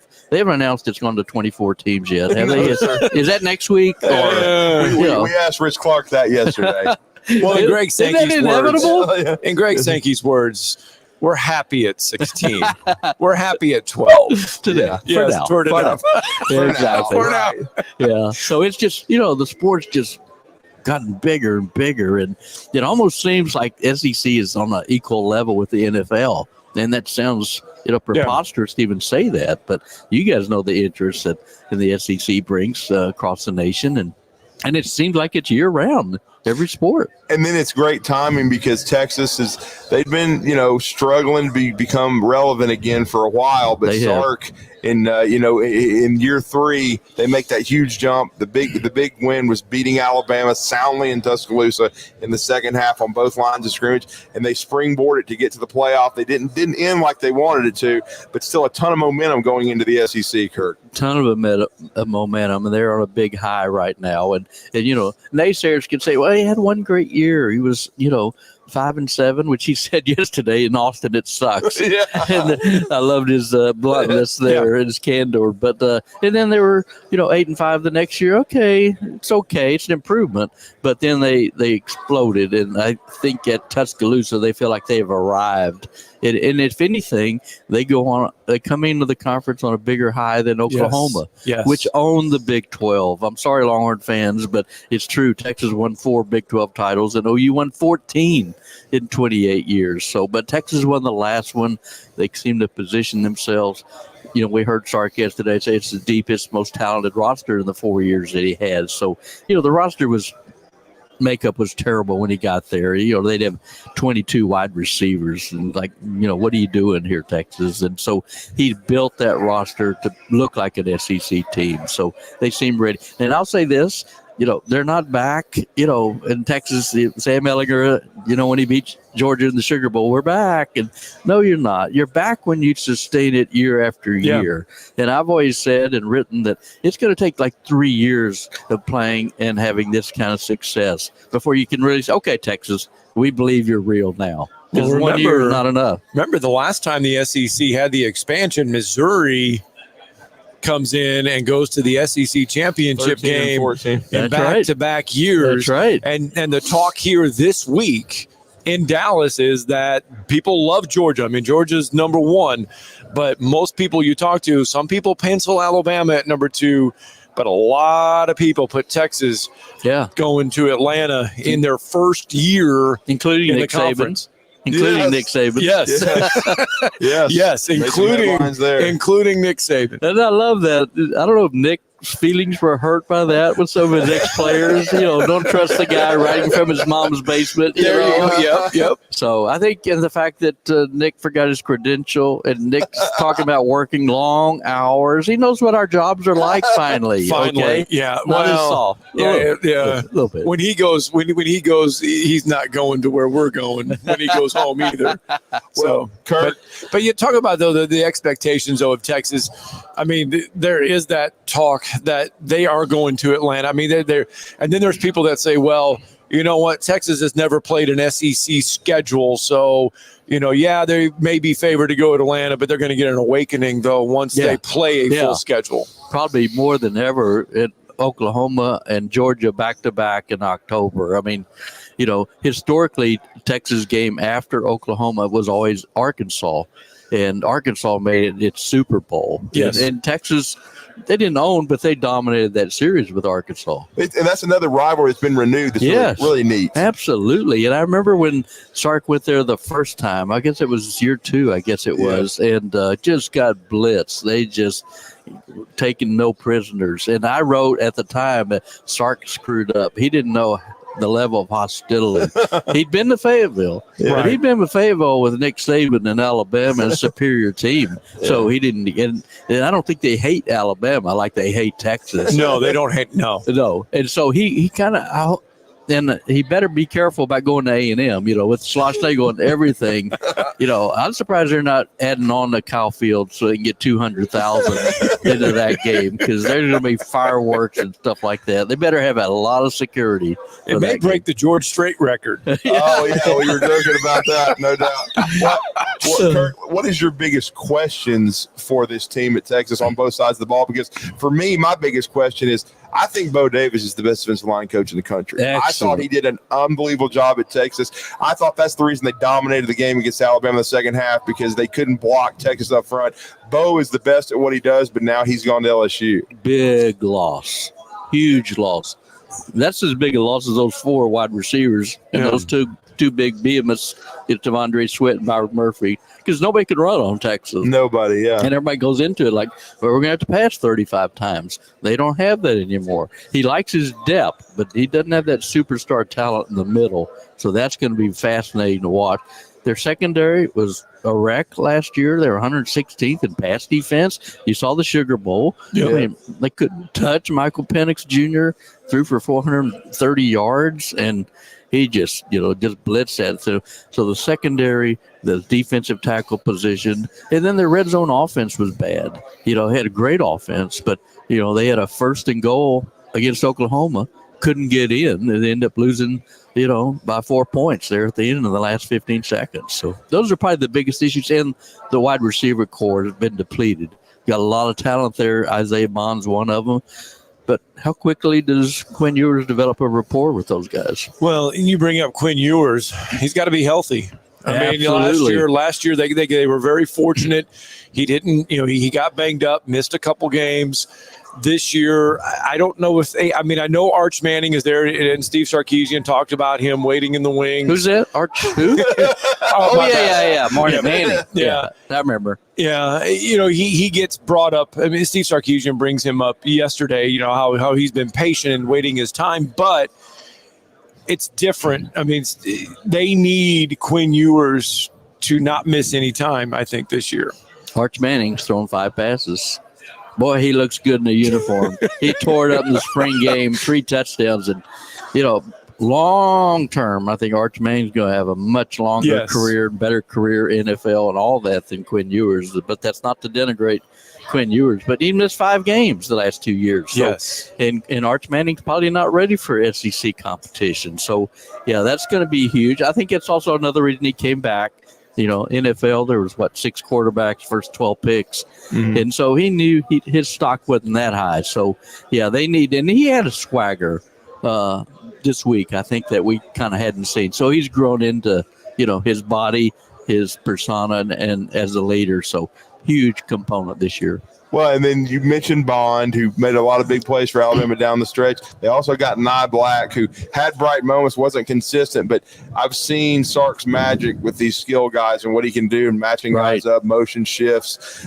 He attacked the portal hard at wide receiver, but talk about that group and talk about Bond and Nye Black. Sounds like they're both going to be a big part of the plans. You know what's funny, too, and Isaiah Bond's he started off slow in the spring game. He ended up having a big touchdown and some other big catches, but I wonder from you guys if can he be the alpha receiver, because they need that one guy like Xavier Worthy. Right. A.D. Mitchell, I think, would have had a bigger impact because I don't know if he dropped one pass all year. But and you notice at the end of that Washington game, he threw every pass to A.D. Mitchell, not Xavier Worthy. So it shows what he believed in him. But they got him. They got Silas Moulton, a slot guy, really speedy guy from Oregon State. He wasn't there in the spring, so that kind of, pushes back the rapport with Quinn. And then Matt Golden, an electric receiver and kick returner from Houston. So those were their three portal guys. But they've recruited really well. They got Jonte Cook and DeAndre Moore, two young guys that'll be sophomores, didn't play much. But remember the name Ryan Wingo? Yeah, freshman out of Missouri. 5-star guy. He wowed us in the spring game. And he's not the biggest, most physical guy ever, but he fights for the ball. He can get separation. He's going to have a big year, I think. Well, and I'll tell you this about Bond. He started slow last year, too. Burton was Alabama's number one, had a really good final year. But by the end of the year, though, Bond, he just made big plays. We all know about Gravedigger, but he also made a big fourth down catch against Georgia. He just seemed to step up in the big moments. So I'm like you, it'll be interesting to see how quickly he catches on with Texas because he could be a big-time weapon. I mean, I'm big on the guys that step up in big moments. I mean, because it was funny. He had a bad spring. He dropped the ball a lot. But when Alabama needed him, he was a money guy. And it'll be interesting to see if he's that A.D. Mitchell for Sark this year. Yeah, absolutely. Yeah. And so before we let you go, Kirk, we really appreciate the time. What's the ceiling for this Texas team? I would think they're going to be viciously disappointed if they're not in the playoff and even in Atlanta. Yeah, I'd probably bet money they're very likely to get in the playoffs because they got a pretty favorable schedule. They got 3 true SEC road games. 3. Wow. One of them's Vanderbilt. Yeah. The other 2 are at Arkansas and at A&M. So those are the only 3. Oklahoma's obviously neutral site here in Dallas. So they got the good schedule. I mean, look at Oklahoma's schedule. They go to Ole Miss. They go to LSU. They go to Auburn. They go to Missouri. They play Alabama at home. I mean, they didn't do the Sooners any favors. So, I keep waffling right now between 11-1, 10-2, because it is the SEC. Might they stumble one week? How much juice did the Michigan matchup lose with Harbaugh going to the NFL? Oh, definitely some, because Michigan won't be Michigan in September. They might be Michigan in November. Right. So they plan them at the right time. I mean, they lost their whole offensive line. Obviously, J.J. McCarthy's gone, and the whole offensive line. They had so many players drafted. So, but that's going to be a critical game. If Texas goes up there and stubbed its toe, it's like, oh my God, they already got a loss. Hadn't even started SEC play. So that's critical. But Michigan's defense is going to be so stout. That just has the feel of a 17-14 game, something like that. But it's reminiscent of 2005 when Texas won the national championship. They went to Ohio State with Vince Young and beat them Buckeyes on the road. So now here they are playing another Big Ten team on the road. Help our listeners to understand, because we know all about our rivalries. We know about the Alabama-Auburn, Alabama-Tennessee, but just a few miles over here, the Cotton Bowl sits, and you get the Red River rivalry or Red River shootout, however people want to call it. Yeah. But just help us understand that game. I mean, it's the only time that the Cotton Bowl, the original Cotton Bowl, I believe, gets used. And just kind of take our listeners through that rivalry there with Oklahoma. Well, I've only seen 50 of them, but it's right in the middle of the state fair. It's a little bit like Super Bowl meets Mardi Gras. It's a neutral site, 2.5 hours from Norman, 3 hours from Dallas. And the fact that the stadium is split right down the middle, it's like, like Sark said yesterday, he said half the game you're playing a home game, the other half you're playing a road game. And you got the 50-yard line on both sides. You got OU fans, Texas fans sitting right next to each other. The OU fans have where the tunnel is, so Texas fans, the players hear it when they come out, and it's like it's never quiet. It's never quiet, and so I think it's the best rivalry in the country, but, obviously I'm partial. But you have the two flagship schools for two different bordering states, and it's almost right in the middle, and there's never a quiet moment, so it almost always lives up to the billing. I mean, last year, Quinn throws 2 interceptions, like his first 4 passes, then he's like 32 of 34, and then OU comes back and then snatches it away with 15 seconds left. I think that's where a lot of people forget. Oklahoma beat Texas in that game last year.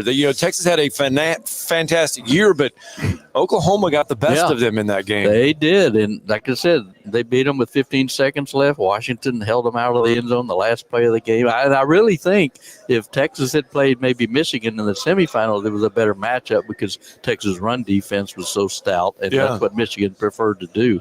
So I think they might have beaten Michigan in the Sugar Bowl, and then maybe they play Alabama again for all the marbles in Houston. Well, Kirk, we really appreciate it. Let everybody know how to follow your work in the Houston Chronicle, and we hope to do this again. It's been really fun. Oh, so good. Love talking ball with you guys. Thank you for having me. Yes, absolutely. Kirk Bohls, Houston Chronicle, the best there is, 51 years. Thank you, sir. Thank you. Let's get a break in. Talking Ball will wrap up from SEC Media Days coming up next.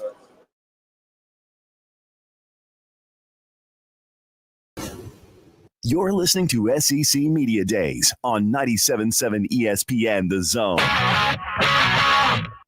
You're listening to Talkin Ball on 97.7 ESPN The Zone.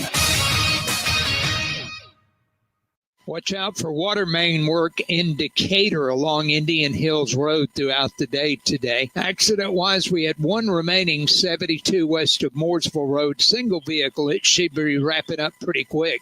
Everything else seems to be in order. You be careful as you make that last trip in. Are you struggling to find qualified talent? Snelling's been partnering with the best companies for over 65 years. Office to admin, accounting to HR. Snelling can help. Huntsville.snelling.com. Captain Nick in the Valley Skywatch Traffic Center. Listen to Talkin Ball with Scott Tyson and Drew DeArmond. Man, I appreciate what you guys do. I know Freddie got Drew, Talkin Ball 7 until 9 on my show when I feature Drew, and certainly have a great relationship with Wes and Steve and Thom and all you guys. Man, it's always fun to hang out with you with media days, different bowl events, but I always appreciate the partnership. I almost feel like we're sister stations with 97.7 The Zone, the only sports station in the Rockets. And thank you so much. Every weekday morning, wake up with Scott and Drew. It's Talkin Ball on 97.7 The Zone. Specializing in simple and affordable rentals, McCurry Van and Car Rental can make sure you have just the right vehicle for your next family vacation, weekend getaway, or if you just need transportation while your vehicle is being repaired. McCurry carries Ford Transit vans and Mercedes Sprinter vans, trucks and work vans, and more. And they offer discounted rental rates for long-term rentals. Now with 4 locations: Athens, Muscle Shoals, Coleman, and Huntsville. Log on McCurryRentals.com to make your reservation now. That's McCurryRentals.com. Have you ever turned your back on God? Have you ever absolutely known the right thing to do and just turned around and walked away in disobedience? I know that I have. Aren't we thankful for our great and merciful God who loves us and forgives us and remembers our sin no more? I'm so thankful that his mercies are fresh every day. I need that, and I suspect you do too. Hey, I'm John Dees, pastor of Cross Point Church, and if you're looking for a church home, come see us. We're smack dab across the street from the YMCA in Madison, and check us out at cpcfamily.org. Today's coverage of SEC Media Days is brought to you by Sports Med Orthopedic Surgery and Spine Center, improving people's lives and providing the highest quality health care. Online at sportsmedalabama.com. Indeed, big thank you to SportsMed Orthopedic Surgery and Spine Center, dedicated to providing care that improves lives, for helping us make this trip possible. And what a trip it was. Fantastic evening last night. I know we've updated everybody on our food that we've had, and we had probably one of the most magnificent meals the night before. And so last night, the SEC decided, hey, here's what we're going to do for you guys. We're going to take everybody to Globe Life Field, home of the Texas Rangers. They just got done hosting the All-Star game, Major League Baseball All-Star game, and we're going to feed you over at Globe Life Field with some ballpark food, really good food. And then guess what, guys? We're going to let you take a tour of the facility and let you go out to the outfield and hang out there inside Globe Life Field. Fantastic evening. Yeah, it really was a fantastic evening. Really had a great time. And it was, I'd never been to the Rangers' new ballpark, and they're the defending world champions. And just like I know Jerry World's right beside us. I've been there 10 years ago. It's an unbelievable facility, but the Rangers ballpark is unreal. So much memorabilia when it comes to to Nolan Ryan. We had so many hidden little meanings that are built within that ballpark. I had a chance to be out on the field, so that was a really neat situation. You'd be able to be down on the field. We got a chance to tour that, and what a great facility, man. And we learned that the outfield and infield grass is a synthetic type of turf that was developed by guys at Auburn. No rubber pellets. It's made out of coconut husk. Something like coconut husk, shredded coconut or whatever, and the I don't know whatever the grass people are. Well, there is a little bit of sand in it too, but I mean it's replaced every 4 years, and they've had to replace it once because I think it's been open since 2019. But what a facility that was! And it holds just over 40,000 people. And it is smaller than their old ballpark. Retractable roof. It takes 9.5 minutes to open, and they are very heat aware. They only open it when it's 85 degrees or less, and a certain humidity. And they cannot have 40 mile an hour. It's got to be below 40 mile an hour winds and everything like that. And it takes fingerprints. It takes 3 guys' fingerprints at the same time, kind of like James Bondish, for them to actually open that roof. So big thank you to the Southeastern Conference, the Texas Rangers. They're gracious hosts. They put on an all-star game the night before, and they brought all of their big people back to show us the ballpark. But see you guys. Want to thank their sponsors. Favorite place for delicious Mexican food is Corralejos Mexican Grill in Huntsville. Check out their reviews on Facebook and you'll see what people are raving about. Enjoy drink specials all day, Monday through Thursday, like house margaritas for $3.99 and 12-ounce drafts for $2. Even vegan-friendly entrees on Monday starting at 5. Bingo every Monday night too, starting at 7. Corralejos Mexican Grill, 1658 Old Monrovia Road in Huntsville. Follow them on Facebook and Instagram to stay updated on their specials. There's power in caring when it is put into action. Each year, our bankers serve on nonprofit boards, support our local educators, and volunteer with our hometown food bank. I'm Bobby Humphrey, Vice President of Business Development for Bryan Bank, and community service is just not a line item in our mission statement, it's who we are. Because after all, Alabama is our home too. That kind of commitment to community might not be what you would expect from a bank, but it's exactly what you can expect from us. Give us a call or stop by one of our 2 offices in the Huntsville area and experience unbeatable service and legendary results. Bryan Bank Equal Housing Lender, NMLS ID 2428943. Member FDIC. Let's talk about the X's and O's of family entertainment. Every parent in Alabama knows the importance of being able to draw up an activity that'll get you out of the house for a couple of hours. But it needs to be affordable. It needs to be family friendly. Above all, it needs to be fun. Now, let's talk about high school sports. Bang for your buck, school sports provide the perfect game plan for your family. You'll enjoy all of the drama and excitement competitive sports offer. You'll be supporting the future leaders of our community in a meaningful way. Best of all, you can take the entire family without breaking the bank. Heck, you won't even dent it. Now, enough chalk talk. Let's get out there and see what's playing at the high school in your community. School sports. Good for our kids, good for our community. This message presented by the Alabama High School Athletic Association and the Alabama High School Athletic Directors and Coaches Association. Coach Nick Saban. Helping children is very important to Miss Terry and me. As parents, it saddens us to know that there are more than 5,000 children in foster care in Alabama. These children need loving, nurturing families to care for them. We ask you to join the team and become champions for children by opening your heart, opening your home, and becoming a foster or adoptive parent. For more information, call 1-866-4AL-KIDS. Sponsored by the Alabama Department of Human Resources, Alabama Broadcasters Association, and this station. Jedi are being murdered. Now streaming, Star Wars Returns, only on Disney+. I didn't do it! Believe me! She was my student. Let me be the one to bring her in.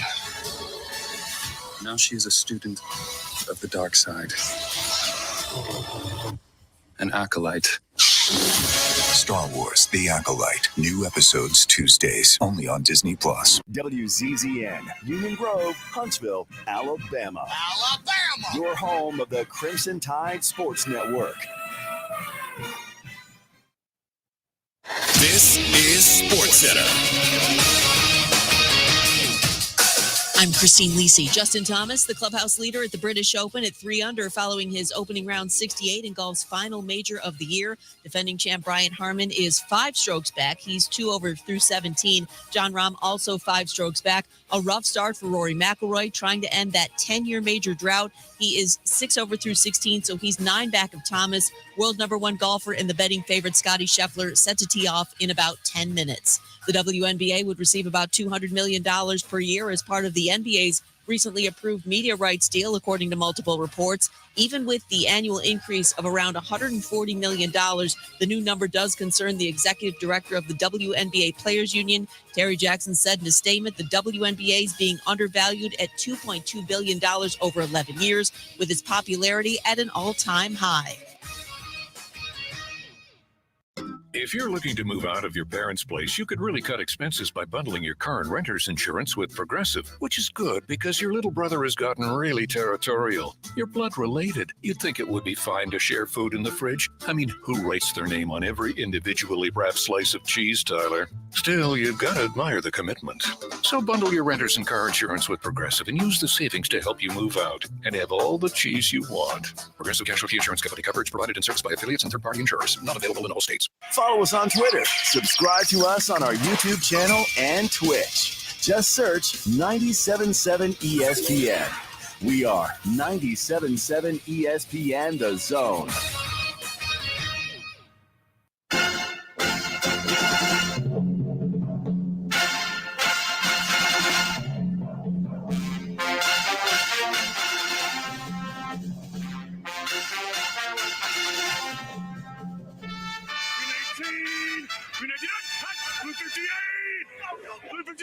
Welcome to the Morning Blitz with John Abraham, Captain Cool, and the Bandy Man Bailey Lowry. Call into the Neighbors Wealth Management Hotline now, 256-576-4977. That's 256-576-4977. Now, here's Captain Cool.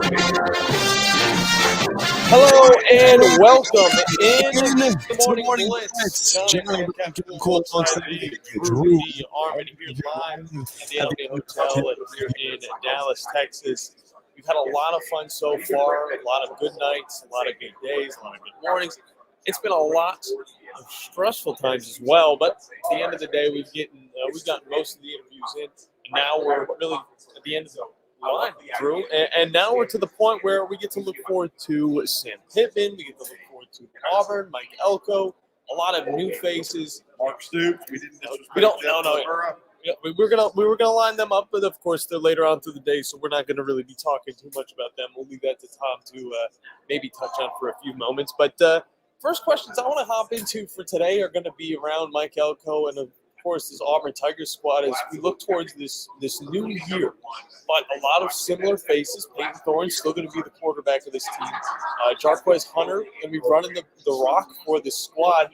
And a few new coordinators, one on the defensive side and one on the offensive side. And Drew, I really want to know your opinions on this team going into 2024 because, is it going to be a game changer? Are they going to kind of have a different feel to them, or is this going to be the same Auburn we saw last year where they could get 5, 6, maybe 7?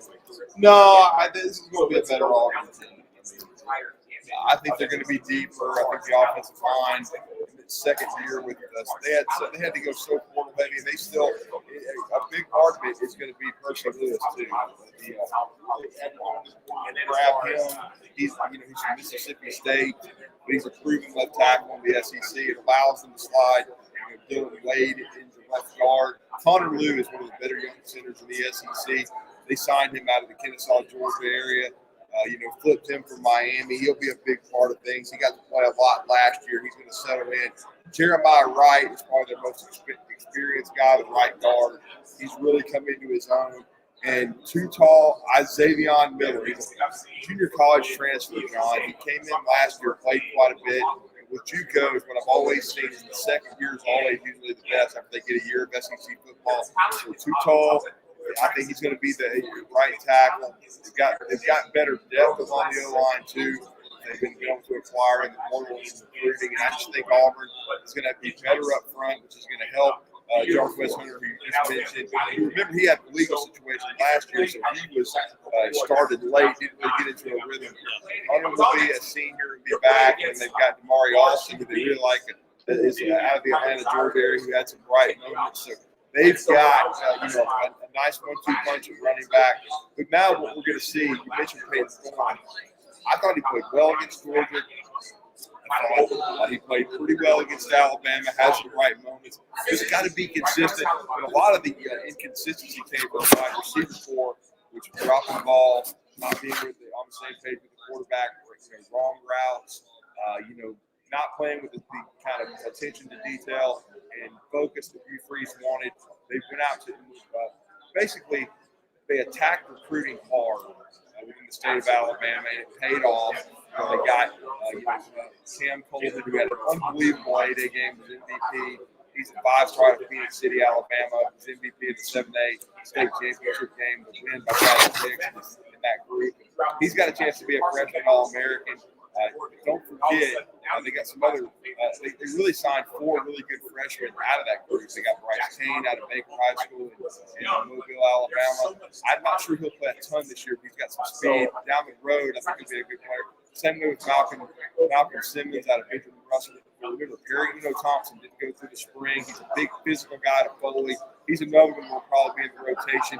But really, besides Cam Coleman, the 2 most significant additions were out of the transfer portal, and of course that was Keandre Lambert-Smith out of Penn State, maybe the top portal wide receiver out there. So maybe him and Isaiah Bond going from Bama to Texas, Keandre Lambert-Smith going from Penn State to Auburn, and they also got Lewis at Georgia State, which really explosive. So I think overall, when you look at it, those additions with all the fair weather could be much more explosive. In today's college football, you got to be able to make big plays. You got to be 75 yards with the ball, make it explosive. And that's what they've got to do, man. And I just think overall, when you look at it, I think this Auburn offense is going to be better. Peyton Thom will be more consistent.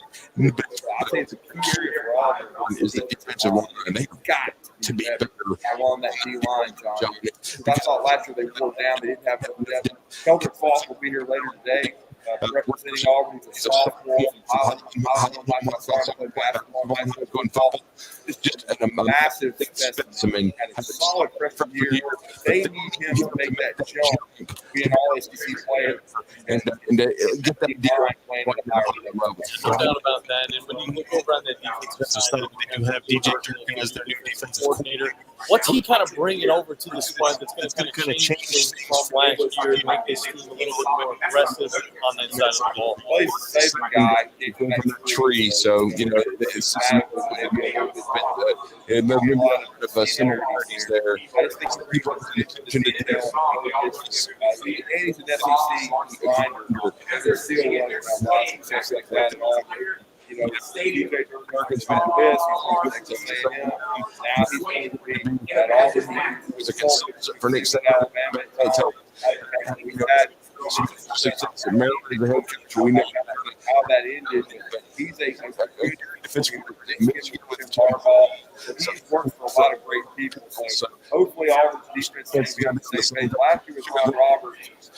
Western Michigan, Ron Roberts were on the same page. I think there was some disconnect there. Back. So, hopefully it sounded like everything was much more under DJ Durkin is this year coming from the Auburn camp. So when you look at this team, there's a pretty good running back room. Of course, we're going to get Jarquez Hunter, but on the wide receiver side of things, they're bringing in players like Derek Nick on that side of the ball, who's the wide receiver coach over at the Ole Miss Rebels. Now we're looking at it with Peyton Thorne and the wide receiver core. Is this the answer to kind of get this offense going, not just on the ground, but in the air as well? Look, Hugh Freeze is taking over like long. He's enjoying that aspect of it. He's going to be much more comfortable doing that. There's no question about it. Those all the entire time of his career, except for last year. So they're coming back from North to the two.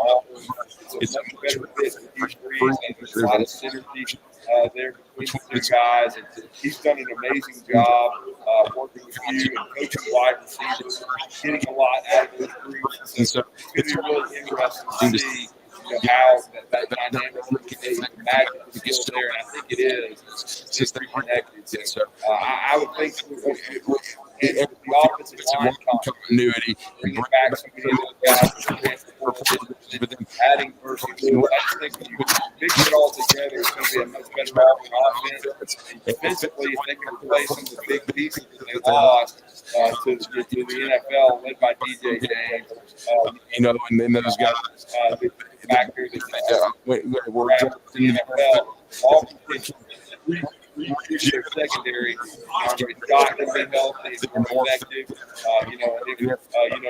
They some younger DBs that they've signed, they can make a jump there. And I think Auburn will be much better. But I think the big questions for Auburn, though, are the consistency in the secondary and the depth of that defensive line, because the D-line right now, I think, is a big question for Auburn. They got Jason Jones back, too. They brought in from Oregon, the transfer portal. Don't forget Jalen McLeod. He was a pass rusher that came in from Appalachian State. He spent half the year hurt, though. He can stay healthy and be a good fit in the system. And Austin Keys, too. The transfer from Blitz, who's going to next to, Eugene Asante is going to be here with Auburn State, too. Asante was a remarkable story last year. They played a transfer from North Carolina. And wasn't really in the plans to start the season, but had a really fall camp, came strong, became an all-SEC guy, and now it's really clear that Auburn defense. So, but Auburn got to be more consistent defensively. They've got to force more turnovers. And again, they've got some guys that to play a lot of football. DJ James, and so they've lost NFL talent there. So they're going to have some young guys like Keon Lee. They got from Atlanta. They got from Ohio State. Just played quite a bit down the stretch last year. And then don't forget also the freshman from Munford, Alabama, Sylvester Smith. I like him a lot at safety. So Auburn's going to have to play some young guys back there, throw into the fire, maybe by the midpoint of the season, especially those first two SEC games, which I think are so critical. 5 games are all in lanes at Auburn. They got Arkansas's number. They played them in week 4. And then Oklahoma, if they can be 5-0 going after Georgia, that could change a lot of things. And Auburn could be a more contender in the SEC. That's going to be an interesting one. The more teams, the better for this year. And of course, you look at this schedule. You talked about Arkansas. You talked about Oklahoma. Those are big games right there. But I'm kind of looking even prior to those ones, like California match week 2. You look back to last year, and that wasn't California. That was a game where Auburn had to fly all the way out west. It was a late night one. It was one that, Auburn, I feel like, had the talent to beat a California team, but having out there is going to affect them. Now they're going to be playing at home. This is a different team at home. Drew kind of just talked about the importance in this game. Can this kind of dictate where the season is going to go in week 2? They have to beat California. But in the big play to ice that game, last year, I think they'll win impressively. Injured, I don't expect Cal to be all that good. Auburn doesn't play well against struggles and draw game. They not fortunate to go a great season. They've had 3 straight losing seasons. They haven't won a bowl game in 3+ years. So they need to get back to the post and play and succeed. And again, I think there's going to be a log jam of teams after. I've got Georgia, Alabama, Texas, and 5 through 10 is going to be bunched together. I think it's in that top 10. They just have to take advantage of opportunity. They got to have them together, like Anthony, like Sylvester Smith, step up in the secondary, and Cam Coleman on offense. He's going to be a big part of things. He'd be a difference maker. Auburn. They need to start quick. The schedule is set up to have that happen.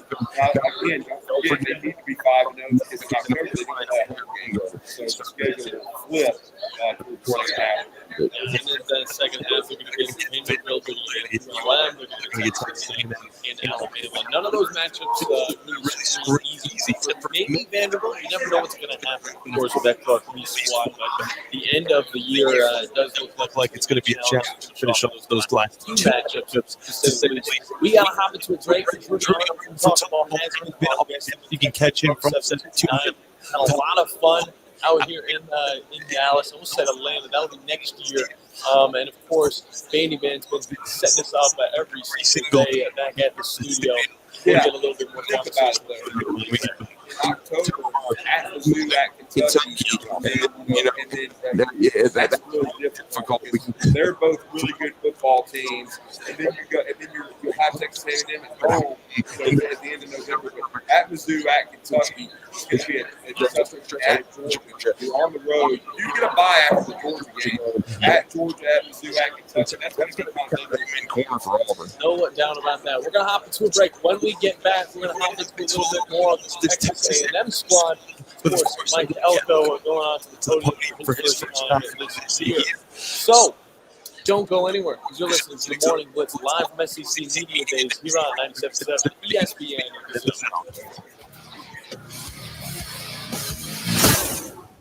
The state's largest orthopedic group is growing to meet the needs of the patients in our community. The Orthopedic Center has long been the most trusted name in orthopedics in North Alabama. So as our area continues on the fast track, so does the need for premier orthopedic care anywhere and anytime you need it. TOC is proud to announce the opening of our new locations in Albertville and Hampton Cove, along with the grand opening of our newest office in Decatur. These clinics will offer the same high-quality orthopedic care you have come to associate with TOC, with the convenience of being closer to home. As a patient, your time is your most precious asset, and we recognize that at TOC. That's why we are also proud to announce the opening of our urgent ortho clinics to handle those bumps and bruises that need prompt attention. These clinics are available to care for acute orthopedic injuries with no appointment necessary. With 38 physicians, 20 centers of excellence, and now more than a dozen locations to serve you, TOC will continue to be the name you turn to for the best orthopedic care at the right time. Visit our website at visittoc.com for more information.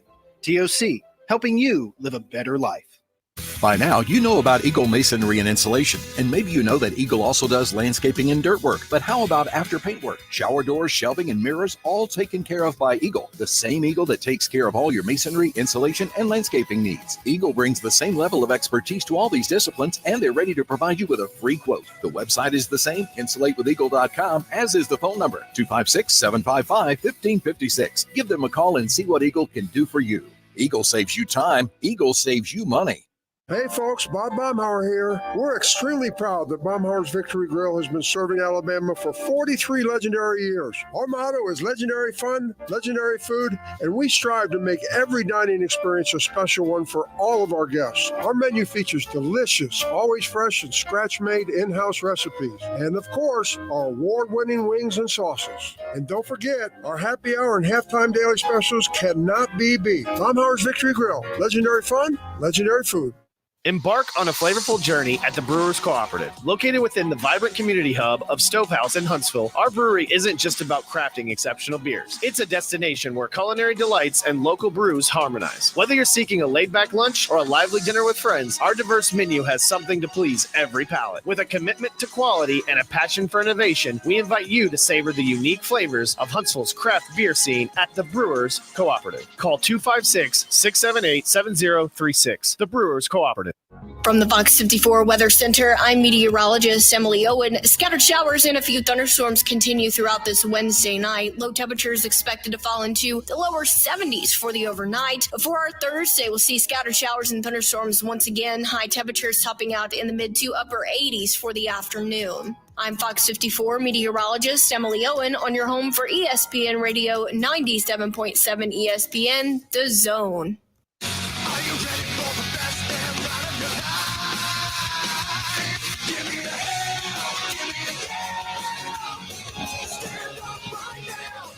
Hello, welcome back into the Morning Blitz. John Abraham, Captain Cool, Drudy Armand, and the Bandy Man back at the studio, coming at you live from SEC Media Days here in Dallas. And if you're watching over on the WZZN TV stream, you'll see all three of us across your website. And I want to hop into the next team right here, and it's the team that's going to go up in the second slot. And I know I do want to talk Sam Pittman as well with that Arkansas squad, but we'll probably get to him a little bit later. But Mike Elko, brand new coach coming into the SEC, had success with the Duke Blue Devils, and it was an interesting season for them last year. Of course, finally starting to get their footing, of course, in the football landscape of things. But now coming over to the SEC, controlling this Texas A&M team after, of course, Jimbo Fisher was out of there. We learned more details about how he wasn't really coaching those guys, but Mike Elko, on the other hand, will definitely be coaching those dudes. And he'll be getting them on the horse, and I think it's going to be an interesting roster that we can look at going into 2024. And on top of that, they're adding on a new defensive coordinator, as well as Colin Klein, who is going to be on this offensive side of the ball. And he was a guy that found a little bit of success at Kansas State.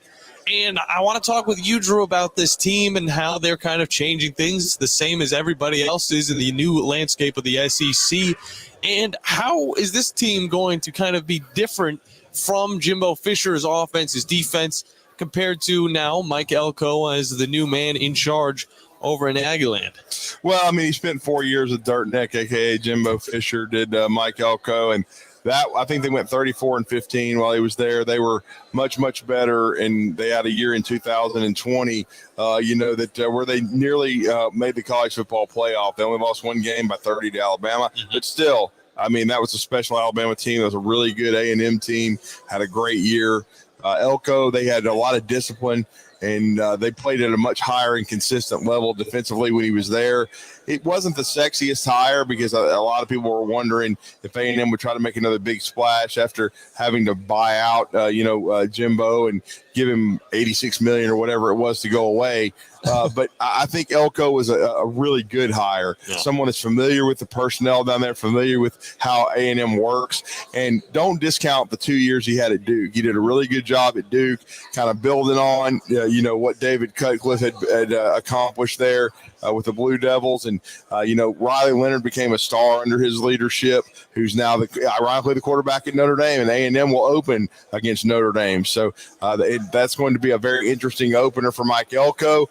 But I think he's going to do a very solid job. You already talked about, Colin Klein, the former Kansas State QB, being his offensive coordinator. I think there'll be multiple, but I think they'll run the football really well, be physical, and don't be surprised. Connor Wegman, not a runner. Again, I think they might use his legs a little bit, but Wegman has a lot of natural talent. He's coming off of a severe ankle injury, though. They've got to get him back healthy. But I think if he's showcased outstanding arm talent, really a former 5-star level recruit. And, I know Elko's a defensive guy, but they got a lot out of Riley Leonard, and it'll be very interesting to see, year one, if he can stay healthy, how good this A&M squad is, because they still have talent. Now, they lost a lot in the transfer portal, but I think they're sneaky good, and I think this is a sneaky good hire by the Aggies. Yeah, the offense is – oh, sorry, Manny, go ahead. Yeah, no, I'm about to say, right now Vegas has this Texas A&M win squad at under 8.5 wins for the season. Is that kind of like an accurate prediction that you're projecting for the Aggies this year? Around 8 to 9 wins? I think so. I think they're part of that log jam from 5 through 10. Yeah. I have them more 6, 7, 8, probably more in the 7 to 8 range. But again, they're going to be a pain in the rear end. It's interesting. They play Auburn the week before the Iron Bowl, so that'll be a tough matchup for the Tigers. Because Texas A&M is a physical team. They're going to be much more physical, under Mike Elko. I don't think there's any question about that. But again, I think it's crucial for Elko to get off to a good start. And what better way than to have Notre Dame come in as a top 5 team into College Station and get their ass whipped? Because then if that happens, very, very good chance that the streak is going to continue since 1988 of Notre Dame not winning anything. So the Aggies could really help themselves. And then their SEC opener in week 3 is interesting. It's at Florida. We already know Billy Napier. I mean, just an unreal schedule, how difficult it is, especially, that 5-game stretch there where pretty much everybody could be in the top 10 to 15 in the country. But that'll be a game Florida needs to get in Gainesville in the Swamp. But if Mike can win that game, they're going to beat McNeese State. So you got to believe, and Bowling Green. So they would be 4-0 before going to the Southwest Classic. The last one, we were across the street from Jerry World last night. That game will be in Jerry World. Oh, yeah. And for whatever reason, A&M has had their number. So you'd have to like their chances right now with Sam Pittman being on the hot seat of being 5-0. And then it would set off just what could be a gargantuan matchup with Missouri and Kyle Field, coming up on October the 5th. So going to be very interesting schedule, and A&M not playing Alabama for the first time in a long time too, but they're playing the Texas Longhorns. And I already said on Talkin Ball this morning, that Texas A&M game, I'm probably looking – that's probably the second best game for me, second most anticipated, besides Alabama playing Georgia in September. And then Alabama's got two huge rivalry games, the Iron Bowl and Tennessee. But I'm really looking forward to the electricity in Kyle Field when Texas and Texas A&M hook up for the first time in 12 years. Yeah, and the best thing about Texas A&M's schedule is, of course, they will have to go to Florida. That's going to be a tough one. Mississippi State, it's going to be hit or miss right there. They don't have to go to Death Valley against LSU, so that'll be a huge one right there, because this LSU team kind of is similar to Texas A&M, where there's a lot of questions about what they're going to be able to produce in 2024. Of course, LSU projected to be a little bit better than a Texas A&M squad, but then you go to South Carolina, which, of course, a little bit of a middle-of-the-road type of competition right there, but then at Auburn, and then you get Texas at home. So it'll definitely be a little bit of a helpful situation for this Texas A&M squad, and, of course, Notre Dame at the beginning of the season is going to be an interesting one. But talk about the offense. Not a lot is changing. The wide receiver core is still very similar. The running game is actually what I'm looking for. I really liked what I saw from Le'Veon Moss last season, and on top of that, they have Amari Daniels. It's 2-1-2 punch, very quick running backs. Kind of just talk about what you're expecting from this offense this season from Mike Elko. Well, I just think it'll be balanced. I think they're definitely going to run the football, though. They have to. They did suffer some significant skill losses in the portal and to the NFL, no doubt about that. But I think if you watch his Duke teams, they ran Riley Leonard quite a bit. They were physical up front. Yeah. They ran the football. He's a defensive guy, too. So, they're going to try to throw the ball vertically, but I think it's going to be a lot of play action, potentially some RPO from Colin Klein. And don't forget, physicality in the running game is what Kansas State was built on, and that's the program he's coming from. So I think Mike Elko will let him put his imprint on there. And don't forget, Jay Bateman, there's their first-year defensive coordinator, come over from Florida. It's his first year as a DC in the SEC. But Mike Elko is a veteran defensive guy and defensive coordinator who had a lot of success in the Southeastern Conference and the ACC, also at a place that's difficult to win at Wake Forest. So I think they're going to be a much better coaching staff, a solid staff. Now we'll have to see how they recruit. But they have a lot to sell at Texas A&M, and they have a strong NIL collective. So you got to believe they're going to bring in the talent. But Mike Elko, if he can win 8 or 9 games early and get it rolling for the Aggies, then I think in this first year get some positive momentum going. At least be a fly in the ointment and be in contention for a college football playoff spot late in the season, which I think is possible. Yeah. Then I think it'd be a wildly successful first year in College Station for him. Yeah, well, the offense is going to be interesting because Riley Leonard is he's a big quarterback for Duke, okay? And he was a guy that, you could throw at a bunch of defensive men. They're going to hit him around. He's still going to get up and keep going. But Connor Wegeman, of course, there's going to be that injury concern. I'm wondering if, that's something that's definitely going through Mike Elko's mind. Maybe he doesn't want to run the quarterback too many times just in case. But on the opposite side of the ball, Jake Bateman, of course, gets pretty much a new squad with this defense. Of course, several transfers coming in and looking to start in 2024. Talk about some of these guys and who you're looking forward to kind of run this defense for the Aggies. Well, it's interesting because they lost Walter Nolan, but he never really produced what you would thought he would have for Texas A&M. I think when you talk about the loss of star power, in some ways that can be good because the guys that you end up replacing them with sometimes will be more dependable, solid, may not be as sexy, but they're gonna be really good on that side of the ball. And right now I think it's going to be built A&M's defense around Nick Scorton, and then I think Albert Regis is coming back as a starter at the nose spot. But Shamar Turner is someone to watch for me. I can't believe he's already a senior. Shows you how fast things fly by, because Alabama really wanted him quite badly out of high school. Shamar Turner is an outstanding defensive lineman. He could have a breakout year and then move to the NFL, no doubt about it. As you said, and I think Tyreek Chappell, secondary returning starter, he could end up being a really good player for them and have a great year. And Dalton Brooks, too, in that free safety spot. He's another returning starter for the Aggies.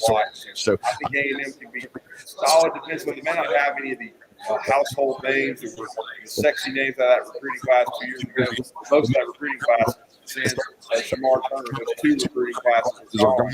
So I think they're going to have guys that maybe not be as talented on paper, but I still think they can make really good players. And don't forget Shamar Stewart. He was a 5-star guy in Miami. He's still there on that defensive line. They need him to live up to that play better this year.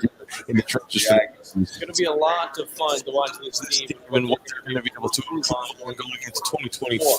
We're going to hop into a break. We apologize to some of the visual watchers, because of course we're using TV. I'm working both the stream as well as doing a show, so it's a little bit tough to get everything perfect, especially because we're just now using a new script to take. Yeah, we're about to go to Sam. Exactly. That will, be a huge part of our you guys to work with Sam Pittman live now. This might be his last year if he doesn't produce this team. I like Sam Pittman. You like Sam Pittman. I mean, a lot of the people like Sam Pittman. They want to see him succeed, but they just have a few pieces to fall into place. And hopefully we'll hear some good questions from the muckrakers out there in the press conference room. So when we come back from break, Sam Pittman, Arkansas head coach, is up next here on 97.7 ESPN.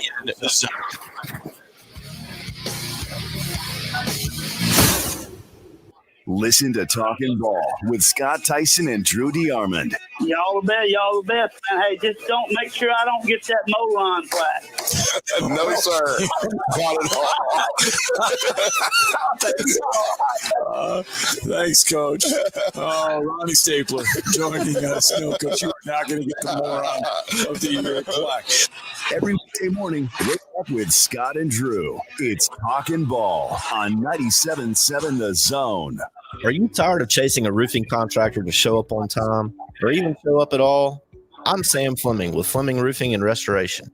Our motto at Fleming Roofing is we show up. Our goal at Fleming Roofing is to provide the reliable customer service that you deserve, and we have the resources to meet all of your roofing needs, residential, commercial, industrial, replacement, or repairs. We are manufacturer certified for roof coatings, single ply membranes, and asphalt shingle. Whenever you need a roofing professional you can count on, call Fleming Roofing and Restoration. We are committed to finding a solution that meets your needs. We don't have quotas or heavy-handed sales tactics. Fleming Roofing, we have expert experience. We show up.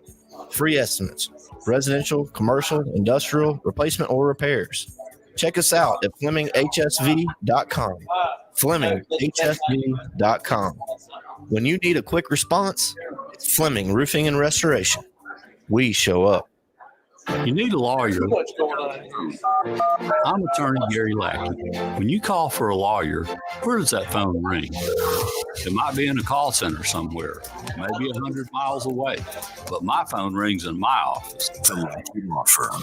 I'm attorney Justin Lackey. My phone rings in my office too. So does mine. I'm attorney Jennifer Lackey. And when you've been hurt and need help, we're here. We're the ones who take your call. And get what you deserve. You want to talk to your lawyer. You don't want to reach a call center. With the Lackey Law Firm, that never happens. Law Firm. And this is the most important part. We'll treat you like family because that's exactly what we are. The Lackey Law Firm. And I'll go you one better. If you can't come to us, we'll come to you. The Lackey Law Firm. The Lackey Law Firm. 100-4-RIGHTS. No representation is made that the quality of the legal services to be performed is greater than the quality of legal services performed by other lawyers. SportsMed is the official team physicians of the Rocket City Trash Pandas. And if the pros trust SportsMed, you can too. SportsMed provides every service you might need for complete orthopedic care, specializing in orthopedic surgery, sports medicine, joint replacement, spine surgery, neurosurgery, and podiatry. And they offer their own brace shop, in-house full-body MRI, physical therapy, walk-in clinic, and so much more. 4 locations and on the web at sportsmedalabama.com. The new favorite place for delicious Mexican food is Coralejos Mexican Grill in Huntsville. Check out their reviews on Facebook and you'll see what people are raving about. Enjoy drink specials all day, Monday through Thursday, like house margaritas for $3.99 and 12-ounce drafts for $2. Even vegan-friendly entrees on Monday starting at 5. Bingo every Monday night too, starting at 7. Coralejos Mexican Grill. Monrovia Road in Huntsville. Follow them on Facebook and Instagram to stay updated on their specials.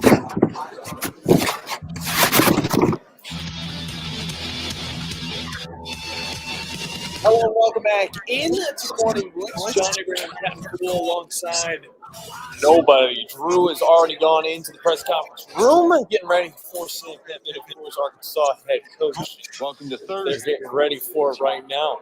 Jalen Green is the guy that I'm looking forward to lead this team to.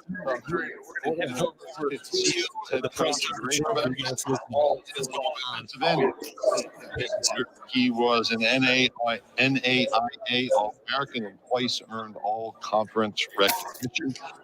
Earned his bachelor's degree at Pittsburgh State, and he was inducted into the Pittsburgh State Hall of Fame in 1998. He won a shot put state title as a high school student back at Grove High School. Among his many talents, he is able to play the piano and guitar, something by his parents. All of his siblings learned how to play an instrument. He also played the tuba in high school. He has a new puppy named Latte, who's chewing things up. Welcome to the stage, University of Arkansas head football coach Sam Pittman.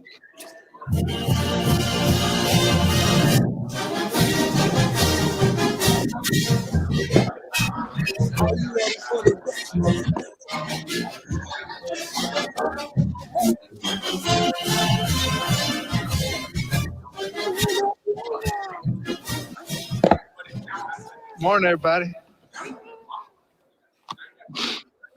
My buddy Jim Chaney said NAIA means never an ineligible athlete, and that's how I got into school, but I don't know about all that. Thank you, Mr. Sankey. Appreciate it. What a wonderful job he does.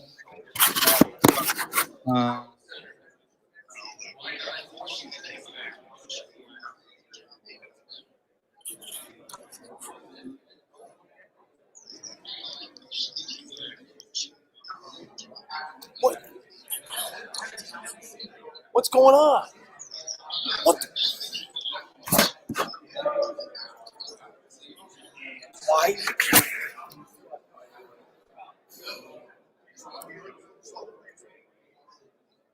Are you kidding me? Are you kidding? 3 years with his expertise of coaching defense, the Razorbacks finished 3, 11, and 8 in the national polls when Coach Kiffin was the defensive coordinator. 1978, the Grove Ridge Runners played the Miami War Dogs. Coach Kiffin came over to the game.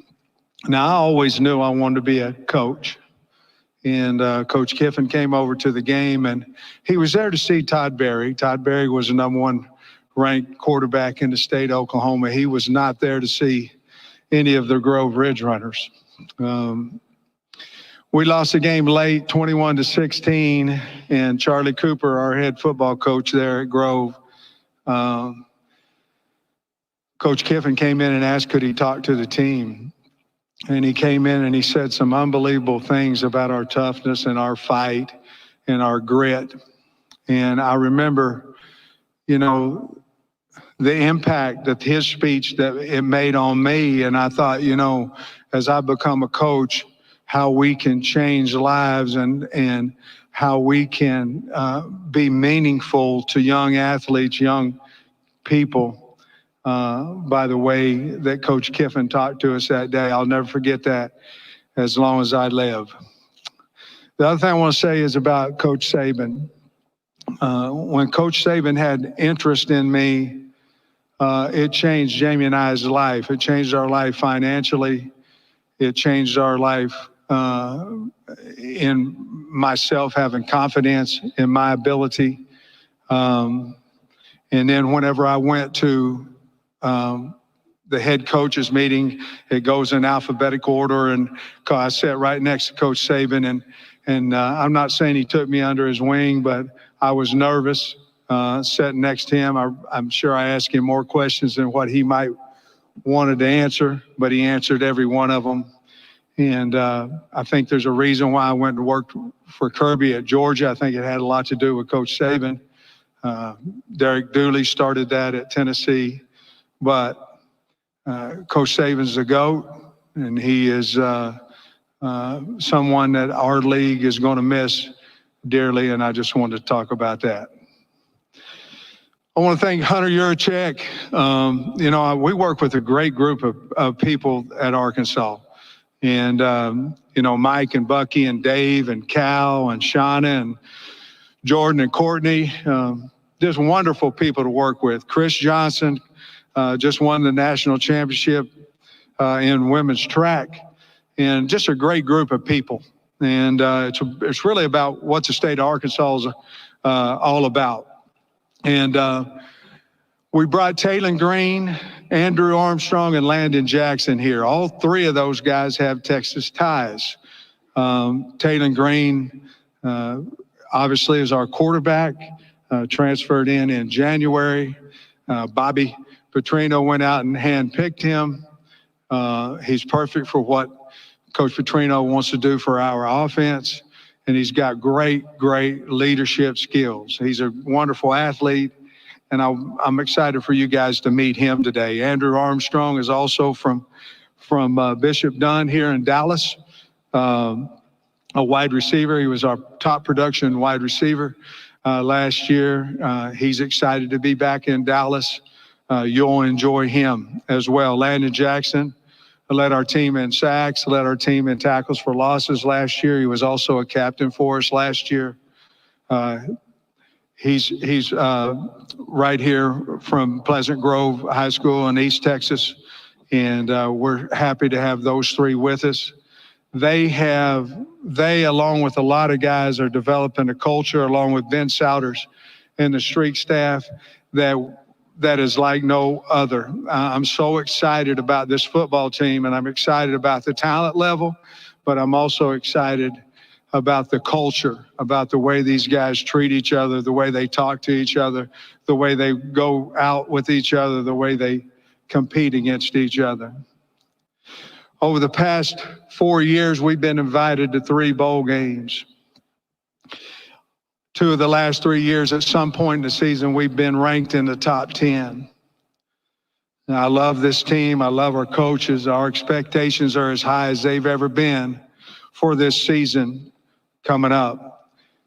If we can take 4-20 to 9-4, we can deal with 4-8 too, and that's what we're going to do. I'm very excited about the Arkansas Razorbacks.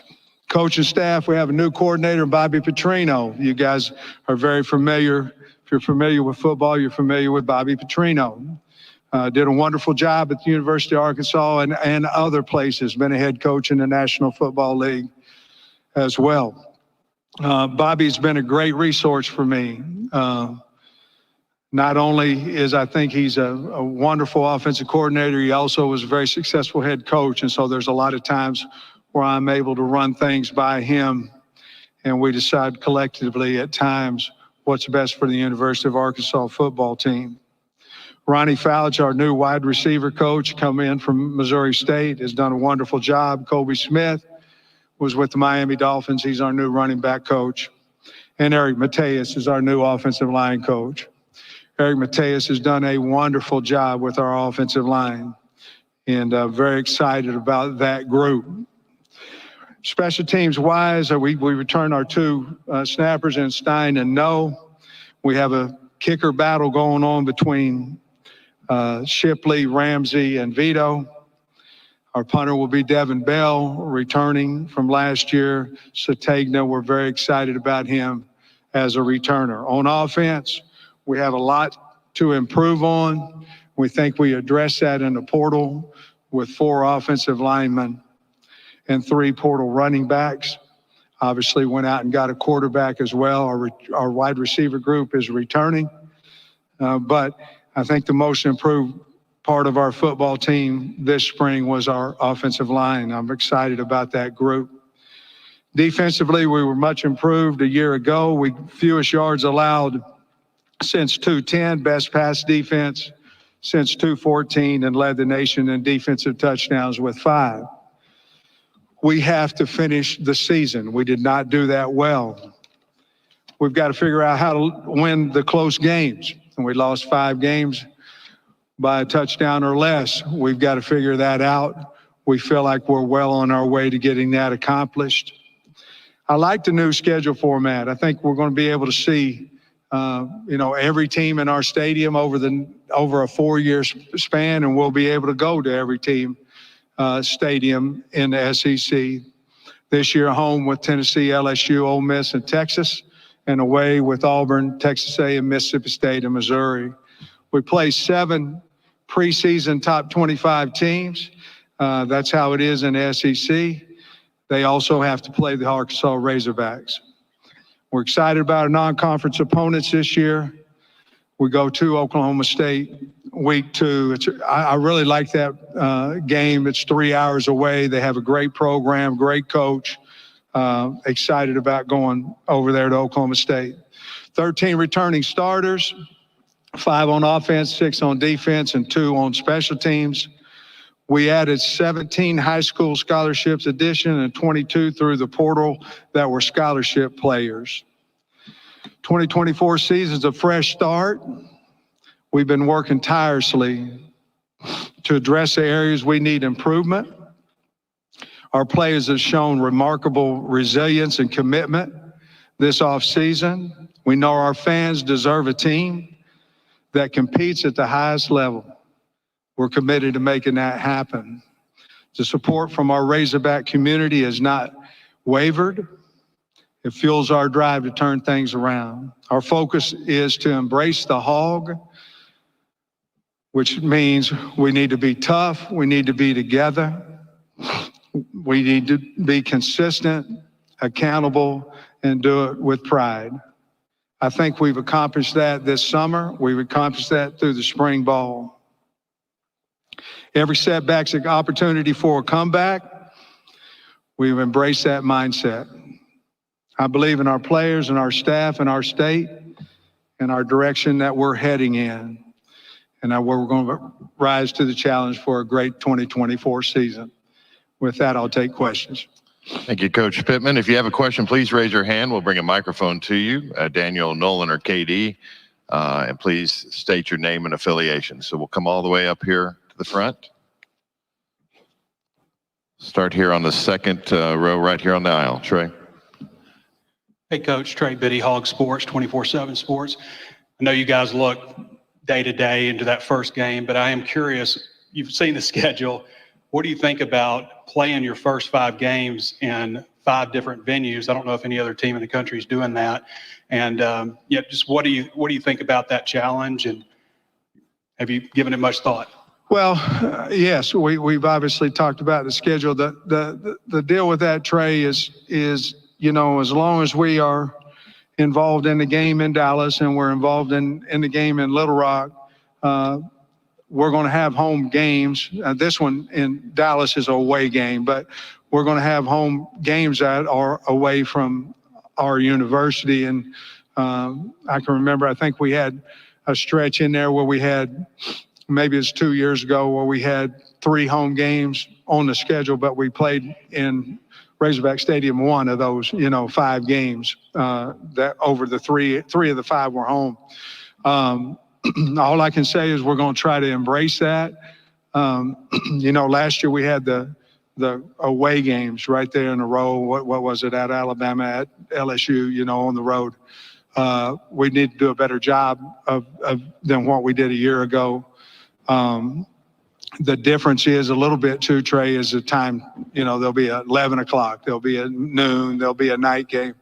So we'll certainly have to get ready for that. I do know that our first 2 games are going to be at night and then in the morning, and then our third game is going to be in the afternoon. So we'll have covered all those. So then the 4th and 5th time we go to a new venue, at least we should have been able to cover the time frame of the game and the schedule that wise with the kids. Coach, we're going to go straight right in front to the right near aisle. Good morning, Coach. Morning. Cody Clearman on Texas football. Last time Texas played Arkansas, it was not a good outcome for Texas. They come back to Fayetteville this fall, and coming into the SEC adds a new layer of the rivalry. Steve Sarkisian was quoted saying, Arkansas hates Texas more than they like themselves. I just want to know what your response to that statement is. Well, I will say this. We hadn't played Texas for years, and when we played them a couple of years back, it was the most excited our fan base has been in a while. So I would say he's probably right. You know, the difference is Texas is certainly a different team than what we played. That was his first year there, and now, you know, obviously he's a great coach, great guy, and got a wonderful football team.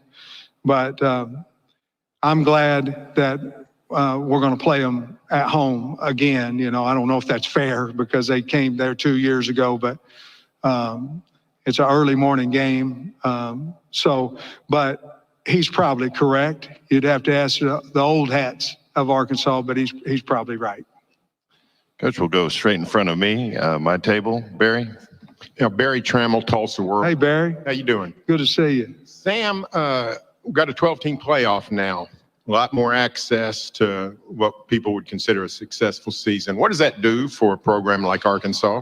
Well, I think it gives you life. I do. You know, we're all striving to get in the playoffs, including the University of Arkansas. And, you know, when you lose a game and it's a 4-team, you know, you got problems. Georgia last year, you know, one of the best teams in the country, didn't get in the playoffs, lost 1 game. And so this is going to give, I think you're going to see better football towards the end of the year because you're going to see some two-win teams get into the college playoffs, or two-loss teams get in the college playoffs. And I just think it's going to continue to keep your team alive as you move forward. I think you're going to see better bowl games out of it, better teams in bowls. I think this 12 teams is going to make a big, significant difference in college football. Coach, we'll go to this section and over to our right in the middle. Coach, Emily Grace McWhorter from the next round. Last season, we saw flashes of just how good your Arkansas team can be. This season, how do you maximize on that potential? Well, that's a great question. I think ours is all about consistency and finishing. Again, we lost 5 one-score games, but I think you're going to say that next year. You're going to say you either won them or, you know what I mean? You're not going to beat somebody by 21. It's hard in this league. So I think it's going to be consistency, better game planning. We've got to be able to run the football. But I think we can capitalize on that. I really like this team. I really do. And I'm not trying to win media days. You guys know me. I'm just going to tell you how I feel. And I really like this team. And I think with the culture and the tightness of the team, I think you can win those games a little bit easier than if it's the other way. Which will stay the center aisle right along the near aisle. Coach Pittman, Drew DeArmond, WZZN Radio, Huntsville, Alabama. When you were hired by Arkansas, you were considered the best offensive line coach in college football. After you self-scouted and hired Eric Mateos, did you put a finger on what caused the struggles along the offensive line last year? And how did you guys game plan to attack the portal and improve that area of the football team? Yeah, fair. Very fair.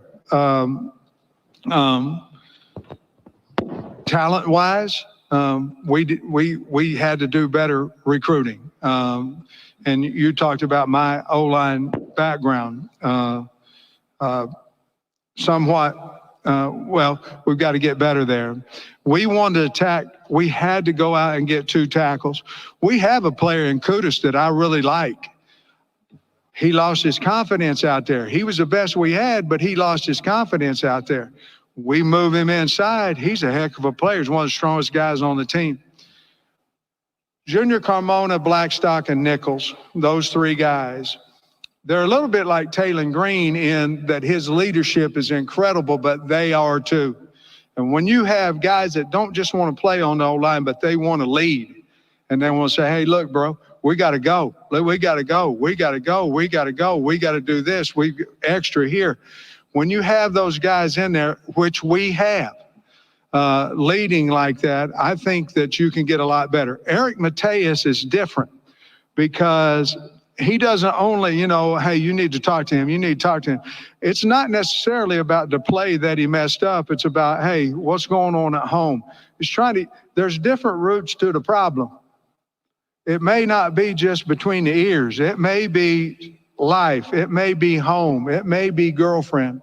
And that's why I found Eric is just great at that, because the kids know he loves them and he thinks about them and he cares about them, and therefore they're going to play harder. I hope that was a trait that I had when I coached offensive line. I don't know if I did or not, but I hope that I had the trait that Eric has, because he can make kids play harder and better by the way that he talks to them and the way he treats them.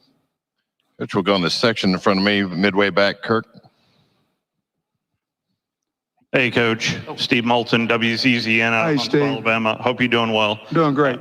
I believe I heard you right when you said 17 high school players in this recruiting class, yes, but also 22 out of the portal. So I was wondering the just evaluation of the portal and who you consult with to just. It feels like that was I wasn't expecting a larger number out of the portal rather than high school. Sometimes what ends up happening is you're going high school. So our goal every year is try to get to 20. Okay, we did not, but we want to try to get to 20 out of high school. The next thing you do is go, okay, how many scholarships do I have? I need 3 O linemen. I need 2 D linemen. I need, and our guys at Arkansas ask me that all the time. They ask me, okay, where are you going to go? There's the next number.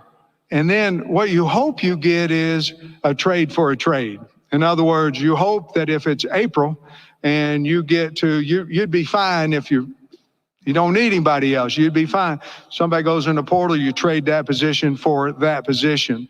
That's what happened this year, and that's where the 8 came in at the 7 at the end, which made that number somewhat larger. And we'll stay in that same section, about 4 rows. Hey, Sam. Kirk Bohls from the Houston Chronicle. Kirk. We'll talk to you about the college football playoff a minute. 17 games for the 2 final teams. Yeah. Do you think conferences should get rid of the championship games to take 1 game off the schedule? And also, would you like to see the teams that host games adopt the NFL model and just keep hosting until the final championship game? Well, I'd like to get to the damn SEC championship game. It's what I'd like to do. I'll say this.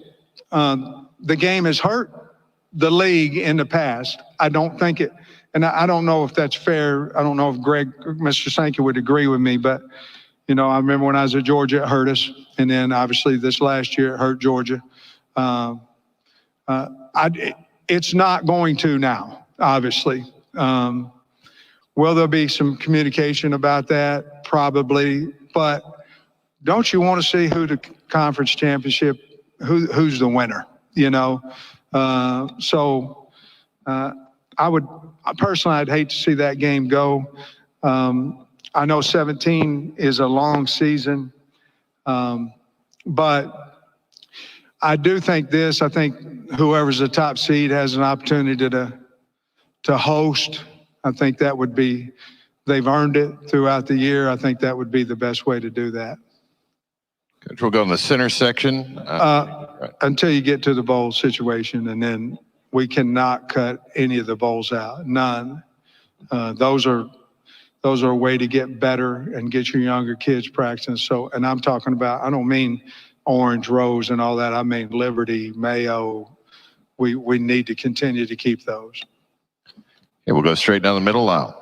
Sam, Carter Yates with Dave Campbell's Texas Football. You brought 3 guys who played Texas high school football here today. There are now 2 universities from Texas in your conference.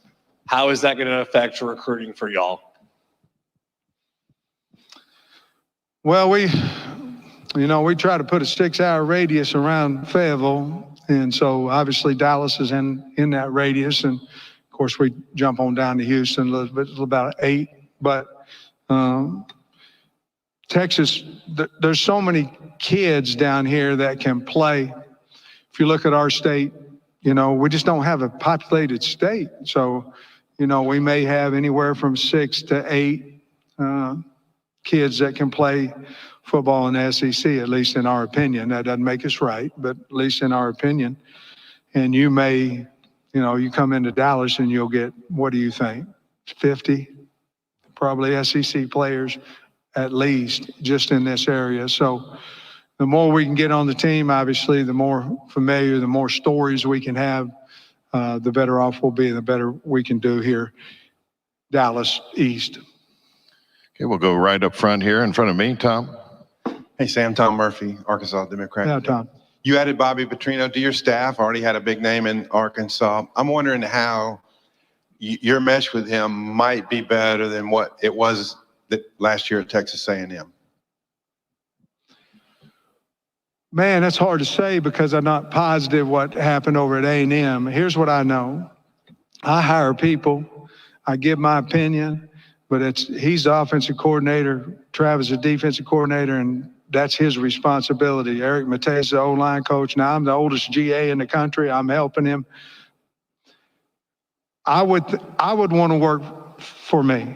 I would want to work with me if I was an offensive coordinator, because I'm going to let you go get them. Now, I've got my ideas, and I'm going to come in. I'm going to have my tape up there, and I'm going to go, okay, I see this, I see this, I see this. But I would think if you asked Bobby and Travis and Scott Fountain, they'd say he gives me the freedom to run what I think is the best. And I don't know about A&M. I don't know that. I just know that we've given him the freedom to go score points. Time for a couple more. We'll start in the section in front of me near the back. Hey, Sam. Connor O'Gara, Saturday Down South. Speaking of Bobby, for those of us that don't get to see you on a daily basis and see your interactions with him, what's it been like having Bobby back in Fayetteville? It's been great. I mean, he's passionate about he loves the Hogs. He likes to win. He likes to score points, so it's been great. Again, I mentioned it before. I had Barry before that I could bump some head coaching questions off of. As I get older, the questions aren't as many, but or as I get more years of being a head coach. But it's like a security blanket. I got Bobby there. I had Barry there. I have Bobby there that I can run off things. And both those guys are not, hey, we need to do this, we need to do this, we need to do this. I'll ask them a question and I want their opinion and they know it. And we'll agree on it or we won't, but we're both grown men. And if we do, we do. If we don't, we don't. We'll move on down the road. But that's been very beneficial to me. And I really like him, and I have a lot of respect for him. So it's just he spends more time in my office than anybody, and I apologize to him, but I say, hey, Bobby, come, and I don't know if he likes it or not, but I do make him talk to me a lot. Okay, we'll take one final question right in front here on the near aisle, third row. Colin. Hey, Sam. Colin Wilson with the Action Network. Last year, you and I discussed the hire of Travis Williams, how aggressive he was from UCF, and you said not a lot of cover zero is going to be needed. It looks like 52 plays came in cover zero. But with this defensive line and how talented they are, is the plan to be even more aggressive with blitz, maybe even more cover zero than 52? I had a question earlier today about, close games, tight games. Some of our discussion has been about our aggressiveness during the end of games defensively. I think Travis did a wonderful job for us last year. But I don't want to handcuff him either, so 52 of those plays, Will it go up? Probably. But I do think we're a little bit better at corner and a little bit better in the safety spot to be able to cover zero, cover true man, that we can do that. Coach Pittman, thank you for your time this morning. Thank you, everybody. Appreciate you. Go Hogs.